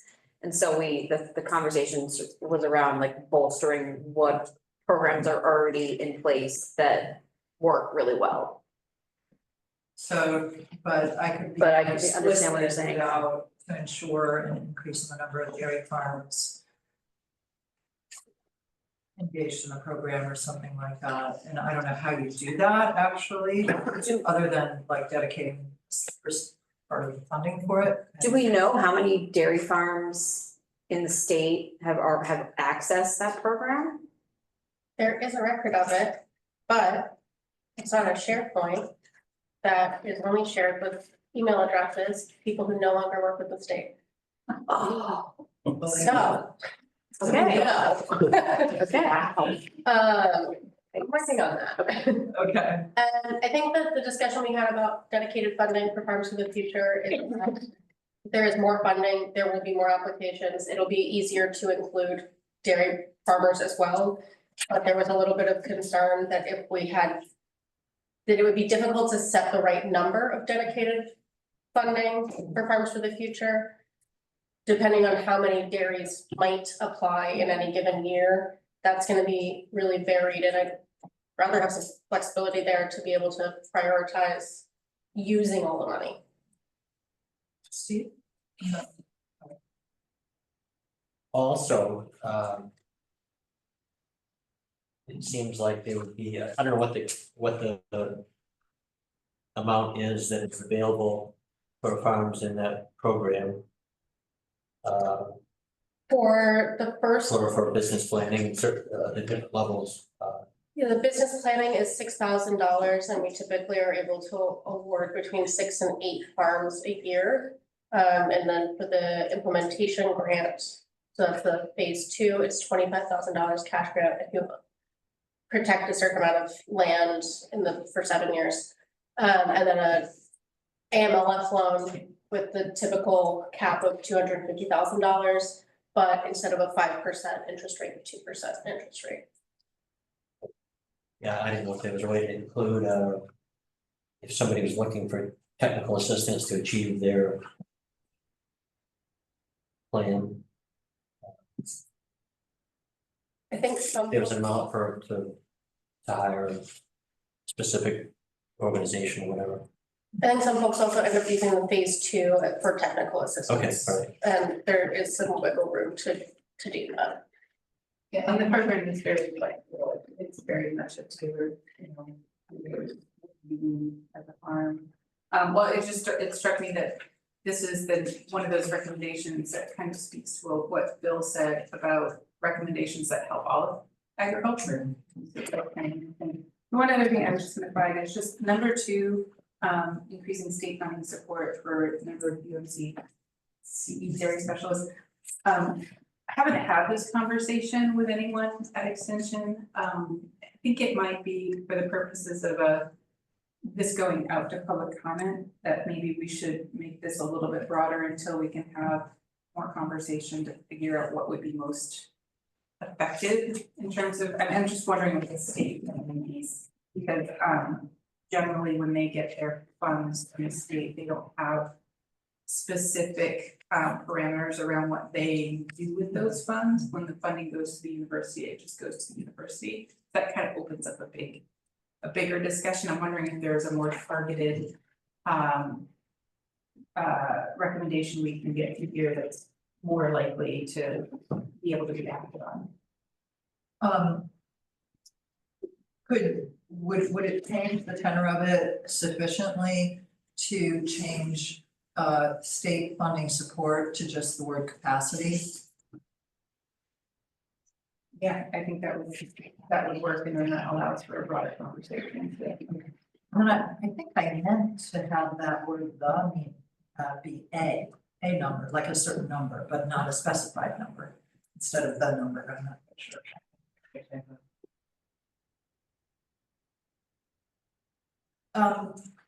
Well, let me just ask one question related to farms in the future. If you do this review of the laws more broadly, a little bit later, but if you jump to page 3 for one moment, and you look at the duties within the law, that's section 5 on page 3.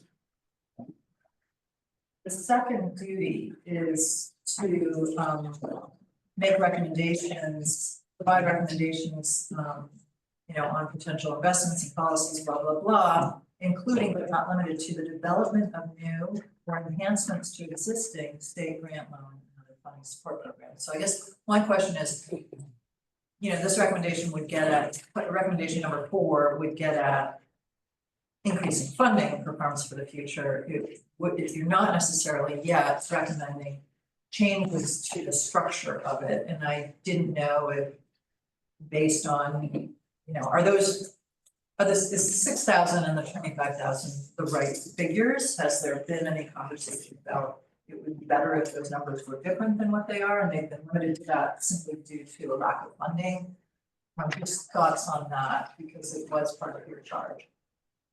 Well, we've had some of these conversations around sort of all of the funding mechanisms, like including the dairy improvement fund, that the limits on the amount of funding you can actually access are at times too low for dairy farms that, require a tremendous amount of capital investment in order to make any kind of improvements. So I don't know that we've come across like an actual how to increase that number, what the number should be. But I do think it's something that we need to talk about because it's only getting more and more expensive to build barns and to convert to robots or to do any of the things that are considered to be the most time efficient and effective ways of cutting your cost of production. Sure, Miriam. I just wanna ask that as people give feedback.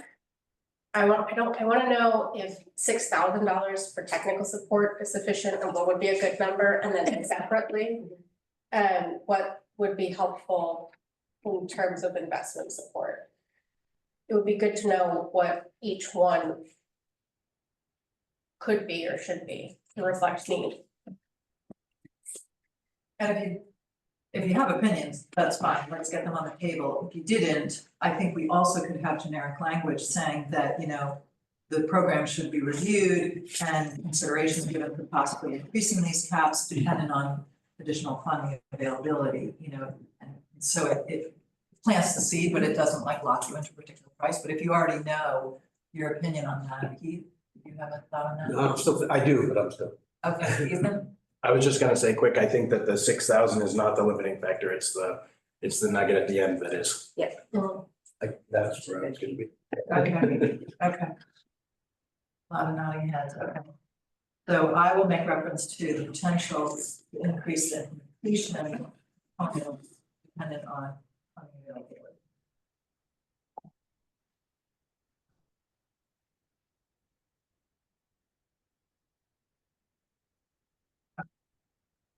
All right, anything else on this one before we move on? And then we're gonna, yeah, anything else on that one? Are we putting these, are we putting them in order now, or we come back to that later? Anytime you have an opinion on that, that is gonna guide us closer to the finished product, chime on in. You can wait to the end if you want to look at them. You've already got that. Not, maybe not. Okay. Let's go. with it. All right, we'll come back to it. So along the same lines, we have been talking about the fact that programs like the Dairy Improvement Fund do not, the caps on investment are not quite high enough. And there's really no place in our recommendations that we make that comment. So I wonder, I don't know that it needs to be a standalone comment, but if maybe there's a way of increased dairy technical service capacity and expand available funding mechanisms or increase a funding, I don't know. Capacity for, or explore ways of, I don't know. Let me just be clear on the other programs that kind of fit this category would be AMLF. And anything else other than FF and ALF, DIF? Dairy Improvement Fund. Well, I could just figure out a way to reference those programs by name as well in this section, unless one of them doesn't provide technical service support. The Dairy Improvement Fund doesn't necessarily. AMLF doesn't. AMLF. No, we're about raising the cap. Yeah. Right, but it doesn't then belong in number 4. I agree. So. All right, well, let's circle back to that. I'm not quite sure yet where that's, no. Great, go ahead. Well, just to that point, I was gonna say, I mean, we could certainly essentially include a recommendation to us to undertake rulemaking, which we're already talking about, to raise that limit. I mean, that would be if you're, Annie, if you were looking for an explicit recommendation to be in there, that's one we're already discussing that and pursuing that internally, but we could certainly say it out loud. Got it, okay, Miriam, no, sorry. Just real quick, I think maybe it's not worth saying, but maybe it is. Say, we think it ought to be increased to 500,000 or $1 million, especially with other gatekeepers in place. I mean, if you have 2 goats and are making 4 pounds of cheese a year, you're not gonna get $1 million. Fame is gonna go through the underwriting process and be like, no, your balance sheet and business plan don't support this. So it's not like we're saying, give everybody as much as they ask for. We're just saying, make the possibility of more available. I was actually gonna ask the question, what would be a number that would be better for you that you make things palatable? I think that's an important point. Something that's viable for that bond. Yeah. But is there, you know, if there's probably gotta be a cap at some point because. I mean, is it realistic to say 1 million? Does that seem completely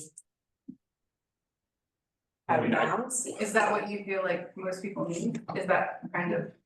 I just think it's also important to keep in mind, and unless we're gonna, I don't think we're adding potentially another number here, but just like also, are we making this recommendation to raise the cap without making a recommendation to raise the revenue source? Because, you know, it's a program that's in very high demand and just, I would like to see both. But it was something we talked about in the prior meetings, but Yeah. kind of fell off. Well, my understanding is that that's where the bond comes in, that all of the other recommendations, including for, are tied to this bond item. So AMLF and DIF both, I'm not familiar enough with the details of those programs to know whether you're suggesting increasing the caps for both of them, and both would be potentially up to 1 million. Is that?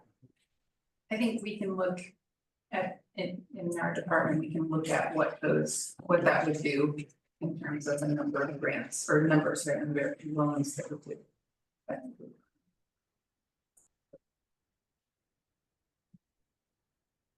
All right, So then just quick, I think what you were saying was, let's make sure that it would be better to have 4 $250,000 loans than $1 million loan. Yeah, I think.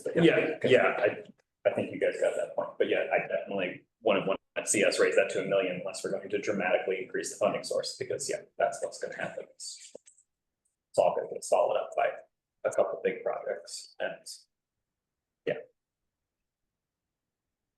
all right, could you take a minute to scan the rest of the recommendations and see whether there's any place where this fit, or if we're talking about adding the recommendation 14.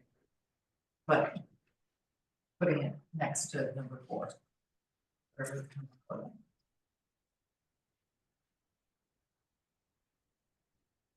Or maybe I somehow expand the title of number 4 in order to be able to accommodate these two programs.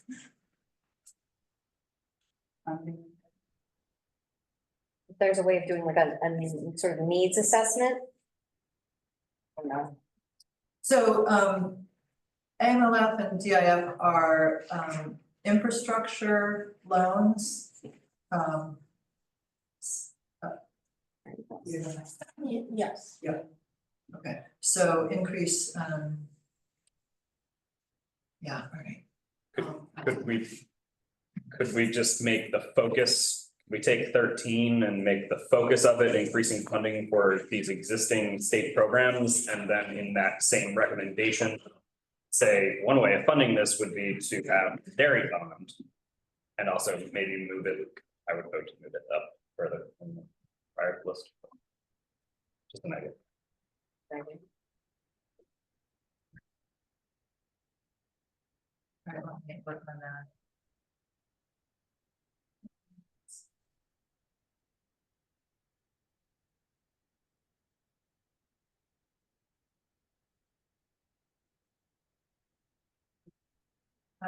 Anything else on number 4, or can we move on to number 5?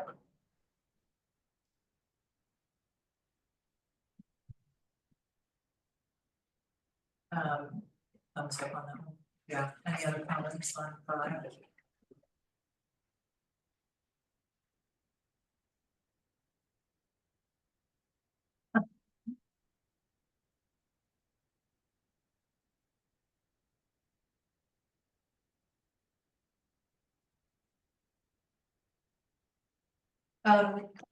There was, is there something more that could be said, question for all of you on section C of that recommendation, 5C, as to how you landed on a nonprofit ownership structure? I would imagine maybe there would be legislators who would wonder about cooperative and like, so if I could, in a couple of sentences, make a, concise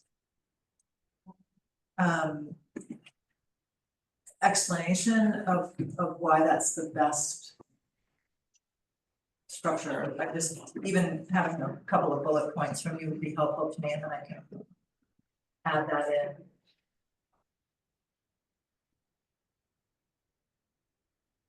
Or takes the profit piece out of it, I don't know, I'm not quite. I'm trying to think of like the best way to word Yes. this.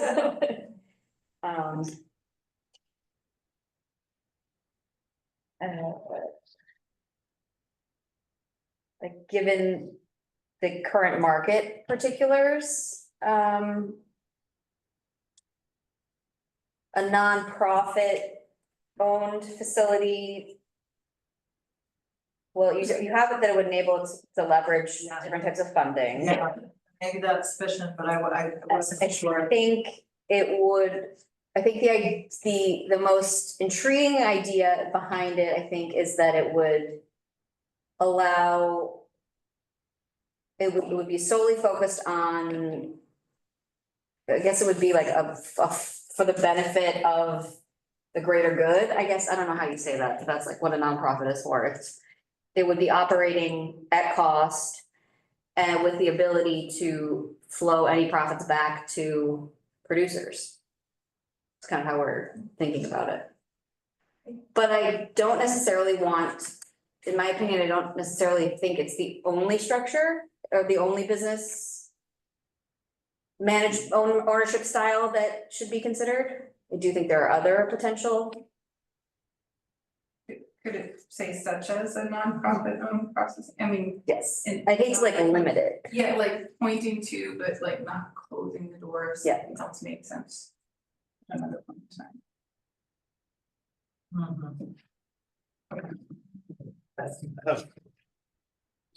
I don't want to go too deep with this, but I think part of the problem right now with the dairy industry is the fact that consolidation has put like very few contenders in the market. We used to have for-profit businesses, 3 or 4 dairies in each community, and they all fought against each other. They all had commercials, and they were all fighting for the same market share. And now we have very few contenders that have the market share with no fight. So if the milk doesn't get on the shelf, it doesn't matter because there's nobody else going to steal that shelf space. And if you, I think of the Giovanni story, where you had a very passionate person that took something and created a huge dairy processing facility. And I just think if you've had that right person with the right passion, it would be who's the state to invest in that person to help them achieve their goals, which would then achieve our goals. So I think it could work both ways, but I just think that nonprofit sometimes creates people to be a little less intense. Because everybody's already getting paid, whether there's a profit or not.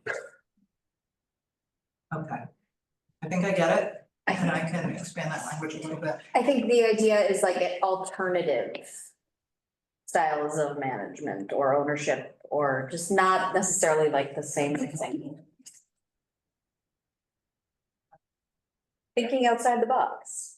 Yeah, I mean, I just to build on that, I think the idea is an entity whose primary purpose, besides, providing a nutritious product for consumers, is to provide a living pay to main dairy farmers. And I think that's the thing that gets lost every single time, is that it's always the farmers who.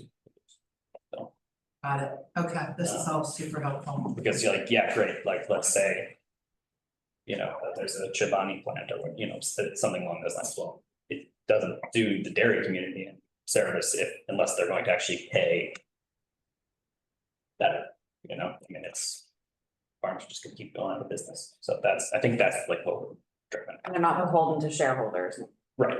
because it's nonprofit. Right. Got it, okay, that's helpful, thank you. All right, well, what if we moved on then to number 6?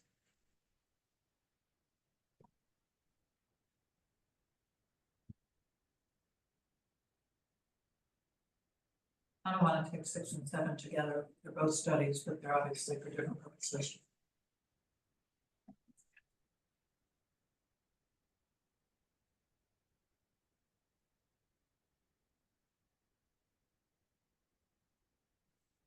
I've just gotta make one last pitch, on 7.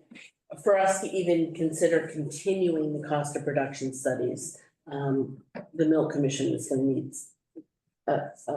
some assistance in funding. So, never mind expanding that, so anything would be helpful. Can you remind us all how it's been paid in the past and? It's been paid out of Milk Commission funds, which are paid fees, that are set on the sale of milk, in Maine, that are paid monthly by processors and retailers to the commission. And it's not working now because Because, the cost of the fluid milk has been in decline, and so the amount of revenues coming into the Milk Commission is not sufficient to cover basic operations, never mind, annual studies. Some of those costs going back to their, those fees, the fees. I'm not counting the NPIA fee. No, no, I know that. I'm talking about fees that come to the Milk Commission. No, because the pool is separate. You're thinking the only thing that would go back to the farmers would be the pool. These are just operational fees. Only paid by processors. Processors, producer dealers, distributors and retailers. So thoughts on adding reference to the need for funding in number 7? Comfortable with that? Not comfortable with that?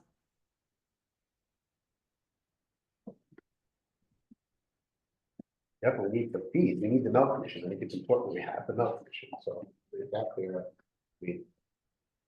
So you need more than the last, sorry, you need more than the last sentence. Funding support is needed to complete this important work. Yeah, I think that's it. But it's yeah, I forgot about that. necessary. Is at this point, it's not just needed, it's necessary. Okay, so I'll change the word. Okay, sorry about that. I forgot that I included that sentence. Closely enough. All right. Any other changes, additions to 6 or 7? Oh, okay. Move on to 8. And I have a question on 8, and I don't remember whether it was because there was some mention that the dairy industry group was already working on this. I have a question of, do we retain this recommendation or not? I think We're not working on 8, we were working on 6, oh, okay. but that doesn't mean we wouldn't want support in that work, I guess. I don't know. The economic impact study. Sorry, let me just, sorry, I'm confusing everybody because I wasn't clear enough. Number 8. Do you like that recommendation and do you want to keep it?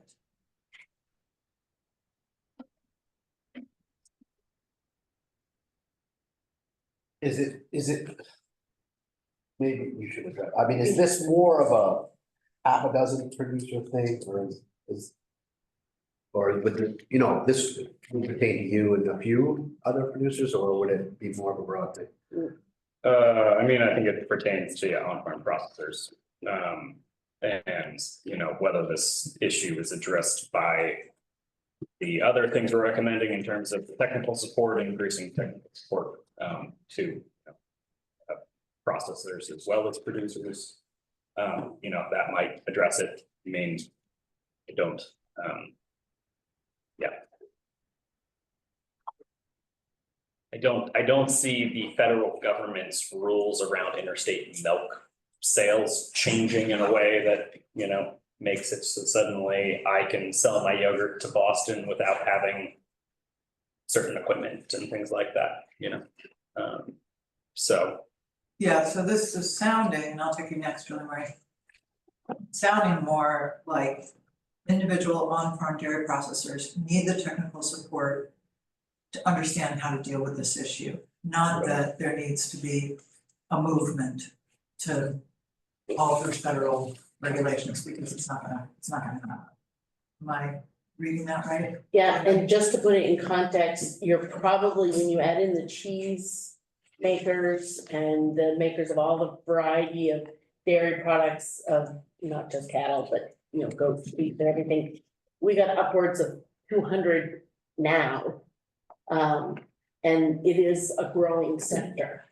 So, there's definitely, I think, a demonstrated opportunity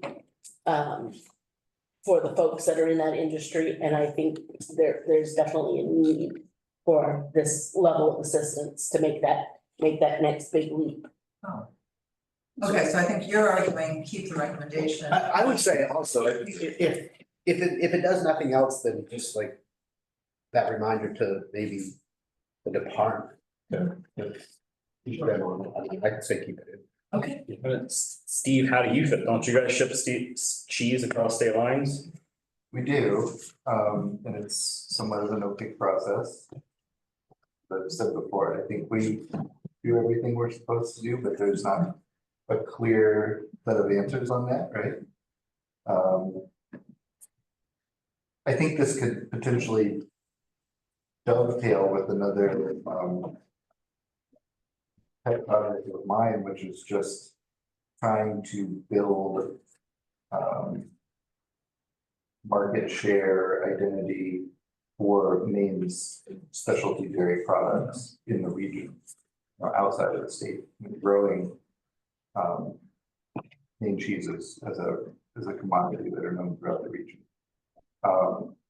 So I think that could potentially be a part of it, is how that helps to build a marketplace for Maine's producers to grow outside of the state. I would just say that I think this isn't just about what you're experiencing now, it's about future opportunity for other, for you and for others and other folks that might want to go down the road. Okay, that's great. All right, anything more on that before we move to 9? All right, number 9, resource hub. Comments on how that's worded?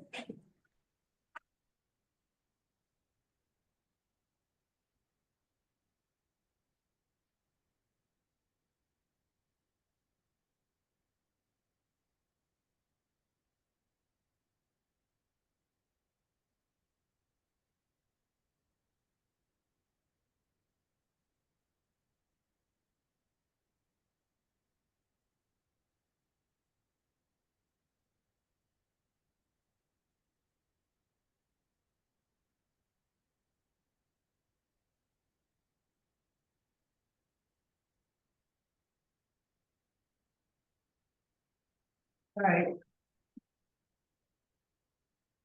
We can swing back if you want to, but otherwise I'm gonna move us on to number 10 from Farmer Learning Networks. And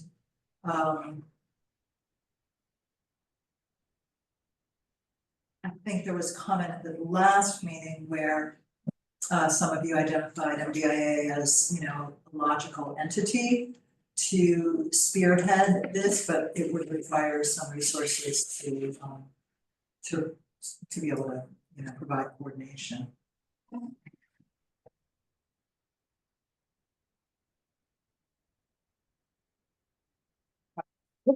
On number 11, I think this was new, as is 12. I'm not certain if 11 was, well, yeah, I think I tried to flesh this out.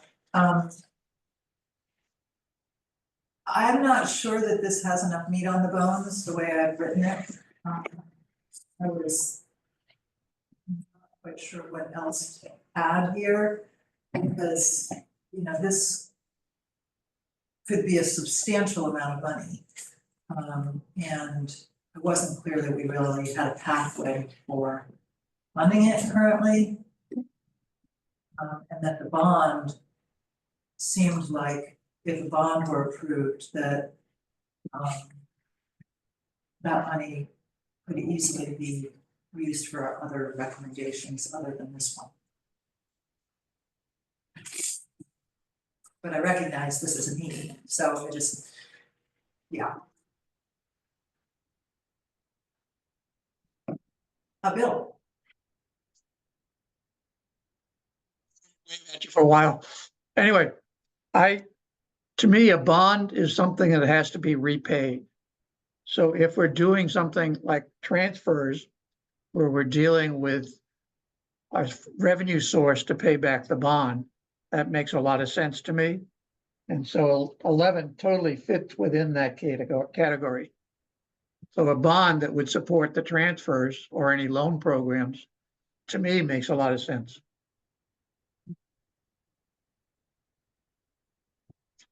As a postscript, Maine's ability to borrow money is much better than any of our farmers.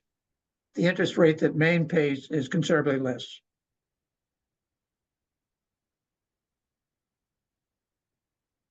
I'm not misunderstanding the structure of bonding in Maine, where typically a public bond, if you see something on the ballot in November to, issue a bond for transportation, but it's not like, it's not the transportation companies that are paying that money back. It's the public, it's Maine public. So in this case, if bond money were used for supporting farm transfers, what you're talking about, Bill, is somehow the farmers paying that back specifically, but that's not like the way a public bond is structured, if I'm understanding this correctly, please. Well, Yeah, I think though what he's saying is it ought to be an investment that's gonna create more tax income, so if you preserve the farm and they keep paying whatever taxes they are, then it does go into the kitty that pays back and it's worth the investment. Could you utilize that bond to give the farm a loan, then the loan pay that back to the state? That's what I thought Bill was saying, like if you asked for $1 million bond and you had 10 farms that want to transfer and they each got $100,000, you would pay that $100,000 back to the state. Yeah, but I think ideally, the state would hang on to those funds to then do future transactions.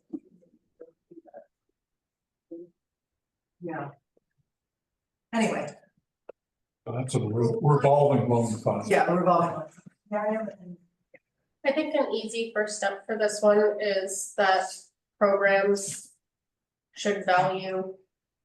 There's so many eligibility requirements that require that you have had a farm in operation for 2 years. If we value people's prior experience, that is one easy way to start to open up accessibility at the point to funding programs at the point of farm transfer. So that's just relying on the things that exist right now. So AMLF right now, at the point of farm transfer, a new farmer would not have access to that.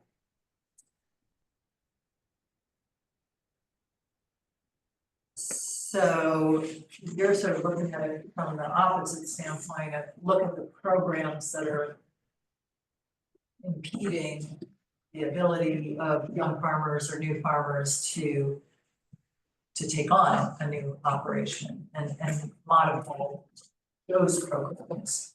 That at least feels like a lighter lift than, and just low hanging fruit for us to discuss. In addition to any other programs that we want to talk about.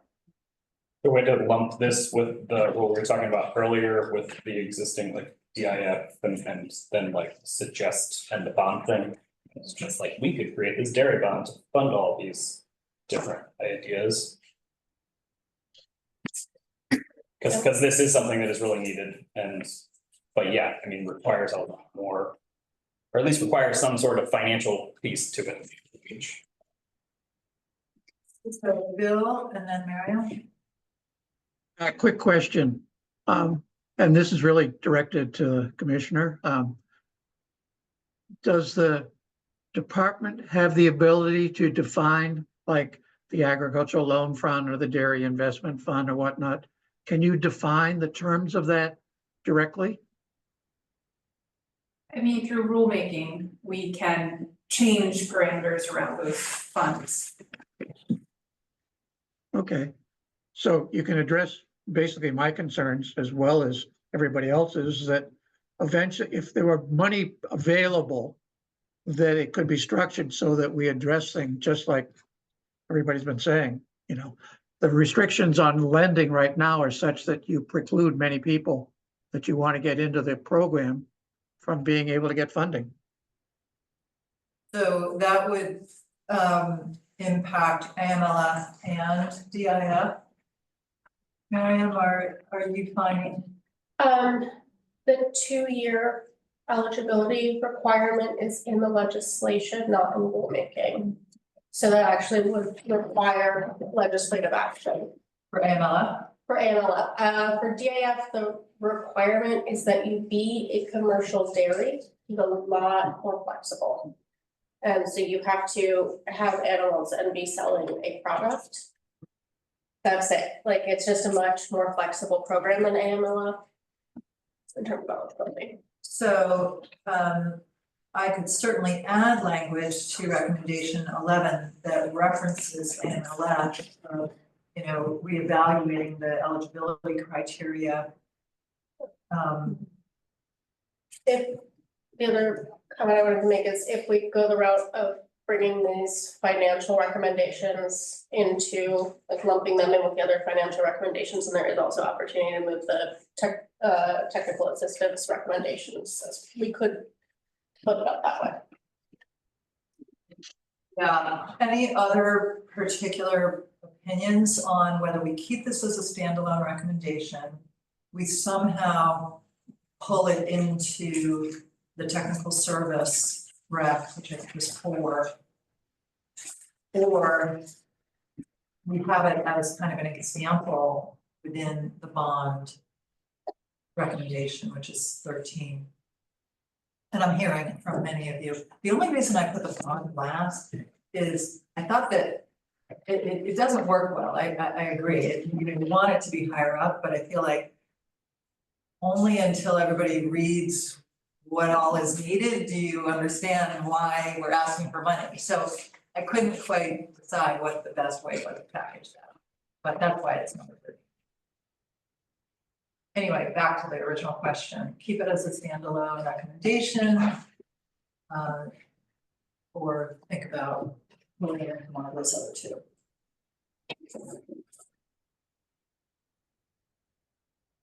Thank you, Beck.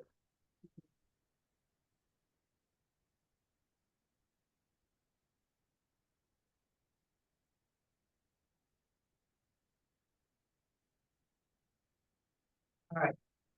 We've got, another meeting or 2, depending on where we go, so, let's leave it for now. And then, number 12 is branding. And when I listened back to the video 4 times, the full extent of the conversation was, let's include a recommendation on organic feed. That was it. So I did my best.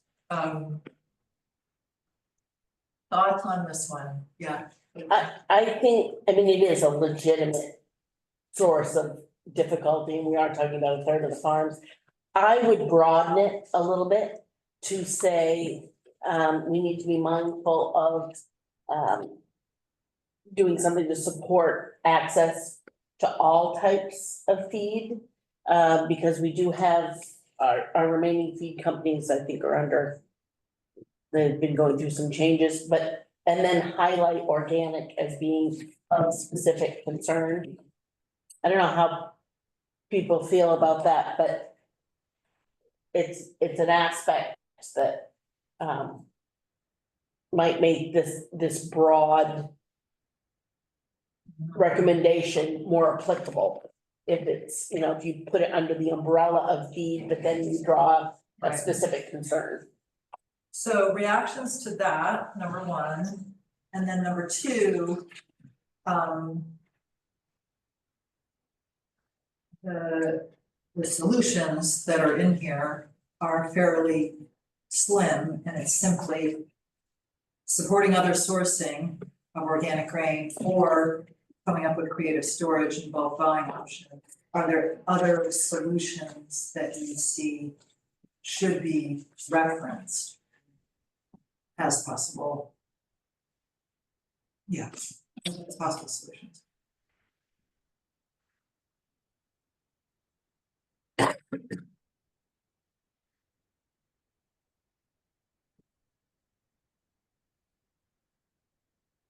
Would you rather keep it as is, or where it's solely focused on organic or predominantly focused on organic? Or do you like the idea of having it be broader to encompass all feed and reference organic as a specific concern? Which would you rather?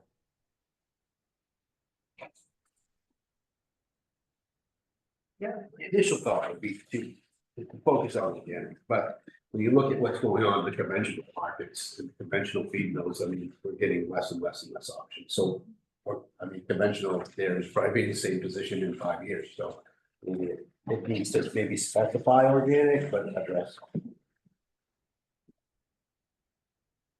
Anybody have a concern about that? Ethan and then Bill? No concern at all with that, just this is the same argument as the processing thing, right? Like we want more processing, but we don't have any great way of figuring out what that is, how that is, how we entice people to come. Bill? I agree 100%. It should be more generic, but the focus has got to be organic because they're going to go down the tubes. Okay, that sounds great. We'll do that.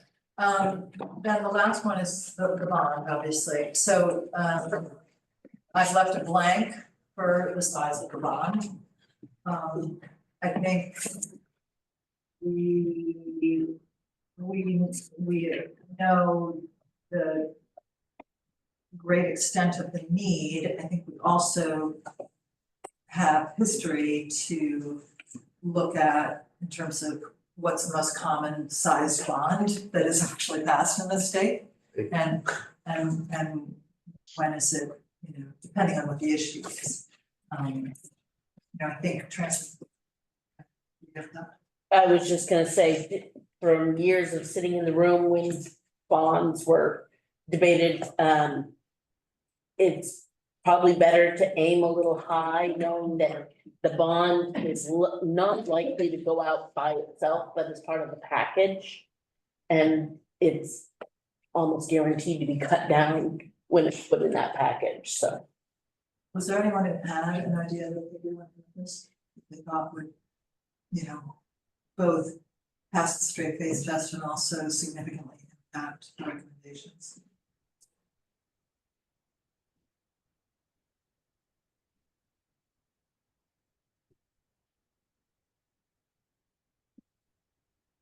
I'll just throw out a number. I'd say, let's say 10 million. Bill? Rather shoot higher. Starting out, basically, one measure that we can get about the demand is what's been talked about so far. That the DIF historically has way more applications than even come close to doing it. And a number of people have mentioned that they would have liked to have gone for a larger amount because that's what they needed. So I think that there is some information that we can gather to be a little more analytical about how much we would want. Yeah. Definitely. Does that mean I volunteered again?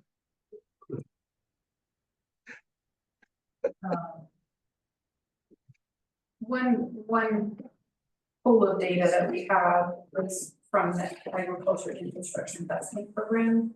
And we actually do have somebody working to do some analysis of all of the requests that we got. And I think we could probably find a number there that speaks to what people were looking for with dairy. But that's just the folks that took the time to write a proposal, right? That's not the whole demand. But there are other ways we can probably get that. So then Do you feel this is a number we need to have for tomorrow? Or can this be kind of, this is a more like draft, we're thinking about the idea of the bond. Yeah, I don't think we'd have credible information by tomorrow, so I think it would be more of a. To be determined. Potential. Yes. So would we need an outline of everything that we feel that the bond should be used for prior to announcing this? Or then let somebody else figure out what that number would be? Well, so ideally, this package of recommendations builds a case that's compelling enough that, you know, people can understand why we came up with the number that we did. just from a relative scale. So that's as far as I thought about it so far. I was not thinking of like some categorical breakdown depending on recommendation.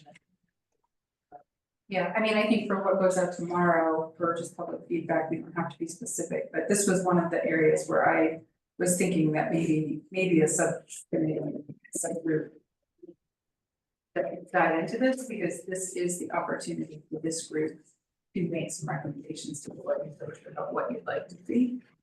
So I think giving it more thought and having a little bit more conversation to flesh that out would be worthwhile before we turn this over in January. Well, on that point, and this will be jumping around a little bit because it's at the very end of the agenda where we're talking about these, the final meetings that we have. So we have technically 2 more meetings, November 20th and December 12th. November 20th, we came up with a conflict, scheduling conflict on that date. And it did occur to the commissioner about, well, would the best use of that, since we're getting pretty darn close to the content of the recommendations, I don't think we have a lot more wrestling to do around that. I mean, hopefully the next iteration that you look at will feel pretty on target. But we could do a lot more digging into just the funding question. And I'm not convinced that all of you around the room have an equal interest in, digging into the financing necessarily. You're obviously all welcome to do that. But one option would be to not have the meeting on November 20th because there's a conflict now in the department. Instead of having that meeting, have a subgroup that focuses on finance issues.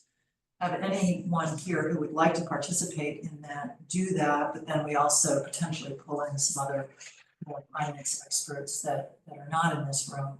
And because, one example of that is talking about the bond, talking about kind of honing in on the right size for the tier program baseline. And then there are, a few other programs that have kind of come up over the past several months, and a couple in particular that were jumping out to us recently were from New York, this investment tax credit that a refundable investment tax credit with a 5-year window where farmers get 20% back on their investments on their farm operations. And in one particular fiscal year, 2024, their state budget converted the investment tax credit to a fully refundable tax credit for eligible farmers. So there's just kind of like some innovative things that we just haven't talked about at all. And, we could use that a November meeting on a slightly different date, just focus strictly on finance issues. What it would mean though, then, is that we're making final decisions on December 12th that have to do with money. And we'll kind of devote that last meeting to final decisions on that, assuming that you're probably gonna be, well, actually, so one other example. You've got a public comment period that will start tomorrow. Who knows what we'll get? If we get a lot of really substantive recommendations, and we decided not to hold the November 20th meeting and instead pivot that to predominantly finance, you would have only the final meeting, December 12th, to, decide whether there's anything from the public that you really feel like convinced that you want to pull. You could do that. I mean, that's what the purpose of the final meeting is to make final decisions. My guess, but I could obviously be wrong, I've been wrong many times in the past, is that we've had, a certain number of public participants who have really followed this process closely, and my hope is that we would receive public comments, but it would surprise me if we had 10 times that number submitting public comments. So my guess is that it's not going to be huge, but I could be wrong. But anyway, if you just do decide to pivot on November, it just means that you would have the December 12th meeting. And I would have more time to summarize that content for you, so you have it well in advance to consider. I kind of think this is all about the money at this point, so, you know, if I had a recommendation today, it would be what can we collectively do to get as tight on the financing recommendations as possible.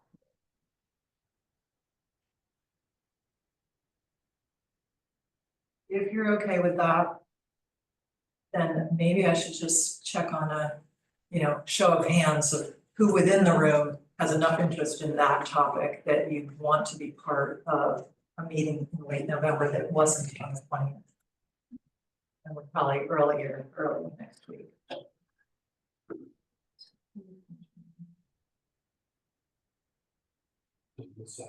don't know. Yep. Did I miss anybody? Keith, Julie, Maria, Annie? Okay. All right, why don't we go with that? We're looking at likely the 25th or the 26th or the 27th. Earlier is better, just to give more time before your final meeting. So, any major conflicts on those days, and then we'll land on a time and go around. 26th is hard for me. I come. The 27th is out for me. That sounds great. It looks like. Yes.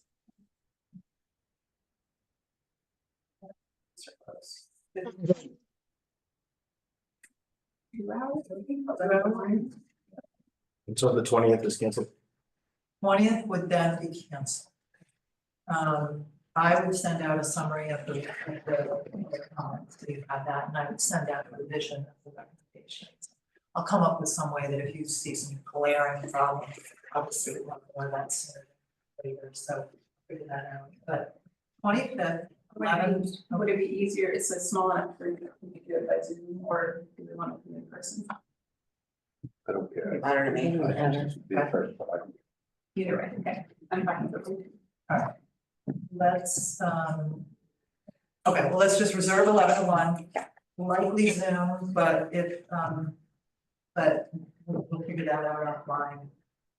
All right, let me just look back at the agenda so I can't remember what else we're supposed to be doing here. Let's go back to the question of order of recommendations. And whether you want to mix these up.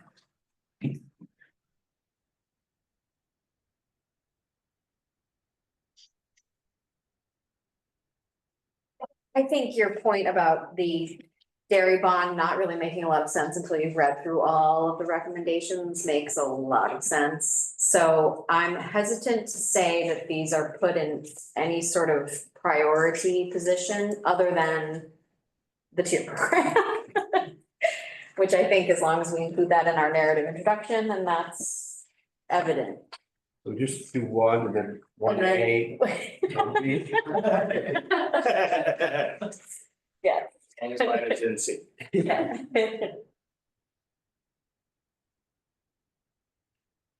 Well, I could, let me suggest a slight amendment to that, which would be, I could see some rationale to them falling in order of priority, like acknowledge one is one, and that's not going to, but looking at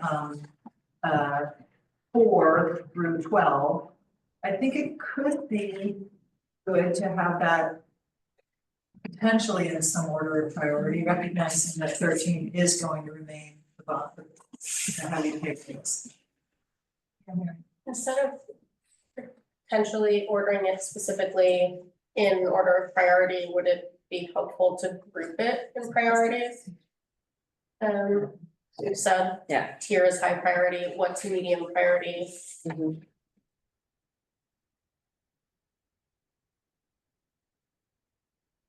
Well, you know, another way, I'll grab you in just 1 second, Bill. Well, no, you go ahead, Bill, sorry.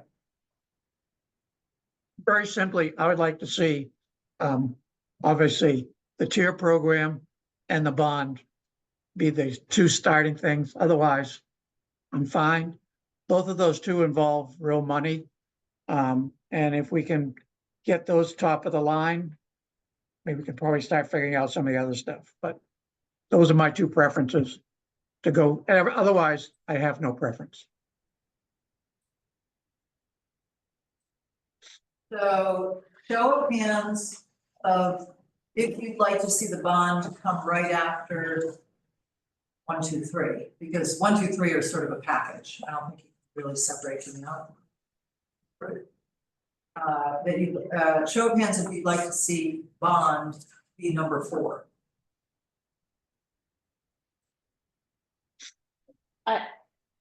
I have kind of envisioned that bond incorporated a lot of the other. So you're talking about having a bond and then grouping like the technical services and. I can't see that. The support for processing, all that stuff as a subsection, is that what people are thinking? Yeah, maybe it's like, here's the tier program, and here's how you see funding it. Yep. And here's a Here's the bond. bond, and these are all the things that the bond would fund. Not necessarily in order from after the bond, you wouldn't necessarily, or Right. Or maybe you would, I don't know. Yeah. But I would hate to tie, sorry, Yeah, go. hate to tie all of these ideas to one funding mechanism. So say the bond idea doesn't go through, then they're like, well, we just trash all the ideas. Can we not just do the, like, have the tier at the front? I mean, the intro ends with saying how everything's wholly dependent on fully functional and effective tier program. Like, and just, we could just make a point that like everything is not necessarily ranked in order of importance, you know? I just, cause I like the fact that the bond, like it's been pointed out, that like bookends with the tier program. Yeah, I think I'm hearing more, Bill, more people in the room are wanting to keep the bond where it is, and. Yeah, so let's do that for now. There's another meeting to fight over that one. Okay, so there's that. Then the next question is going back to the resolve, which is on page 2 and 3. And I'll just point you to the lines that are telling you what you're supposed to have done. The middle of page 2, the one, fourth whereas. Where it's necessary to immediately begin the work to examine the dairy stabilization program to determine what can be done to strengthen the program and address some of the challenges to its success.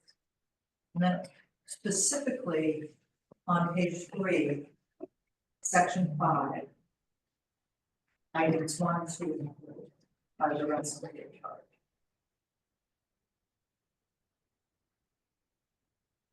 But not limited to 1, 2, and 3. Right, exactly. You gotta at least have done that. So, yeah, I just kind of wanted to.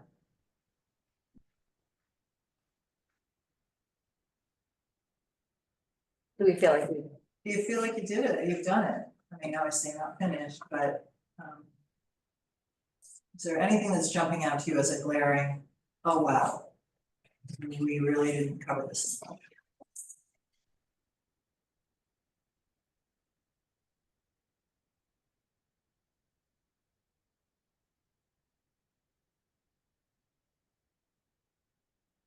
We've hit all of them pretty well.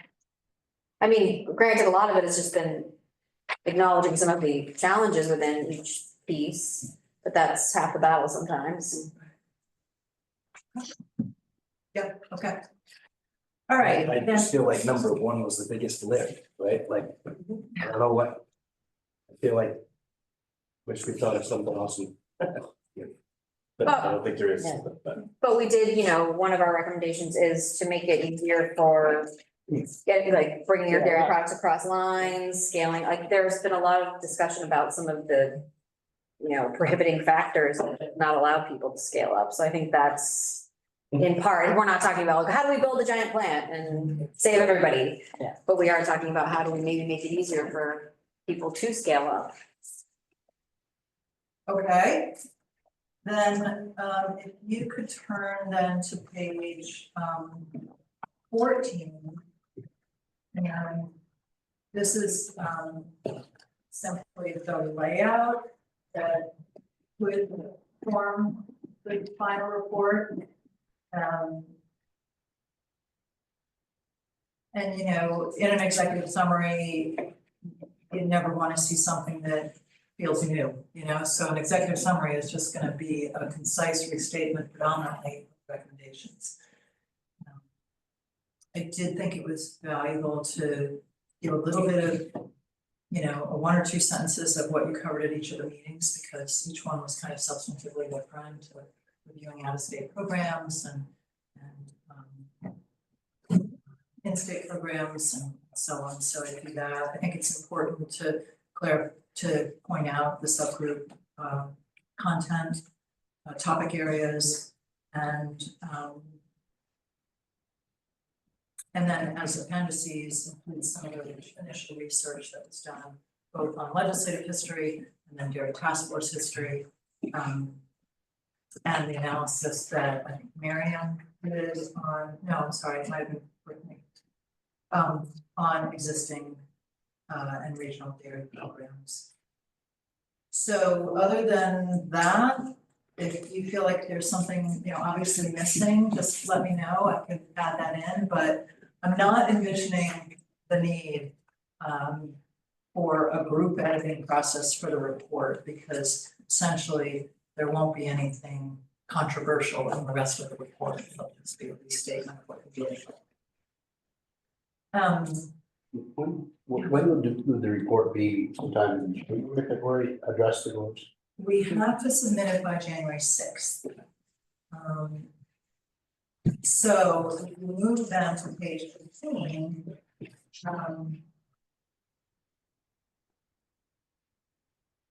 we'll get the, oh, you know, since we're not going to have a meeting in the 20th, I wonder whether it doesn't matter as much if we start the public comment period tomorrow or a couple of days later to make sure we scrubbed it a little bit better.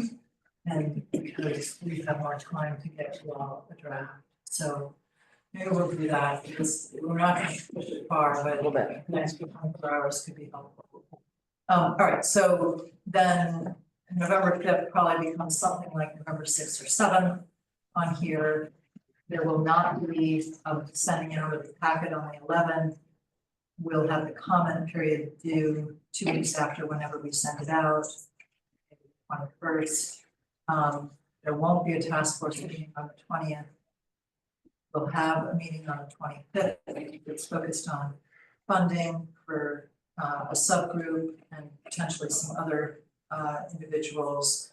I will send a meeting packet out on the 2nd, and it will have revised recommendations, and it will have some summation of the public comments.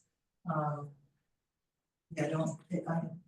not sure there's value in sending them out much earlier than that. And then our final meeting then as a full group is in Deering. Again, we won't be coming back here. And then the rest of December will be my opportunity to just write the final report. How does that all sound?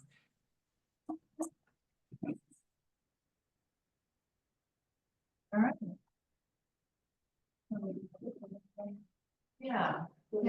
Any other public comments about the other recommendations, or really anything, but since we pulled you in early, any other thoughts you want to offer?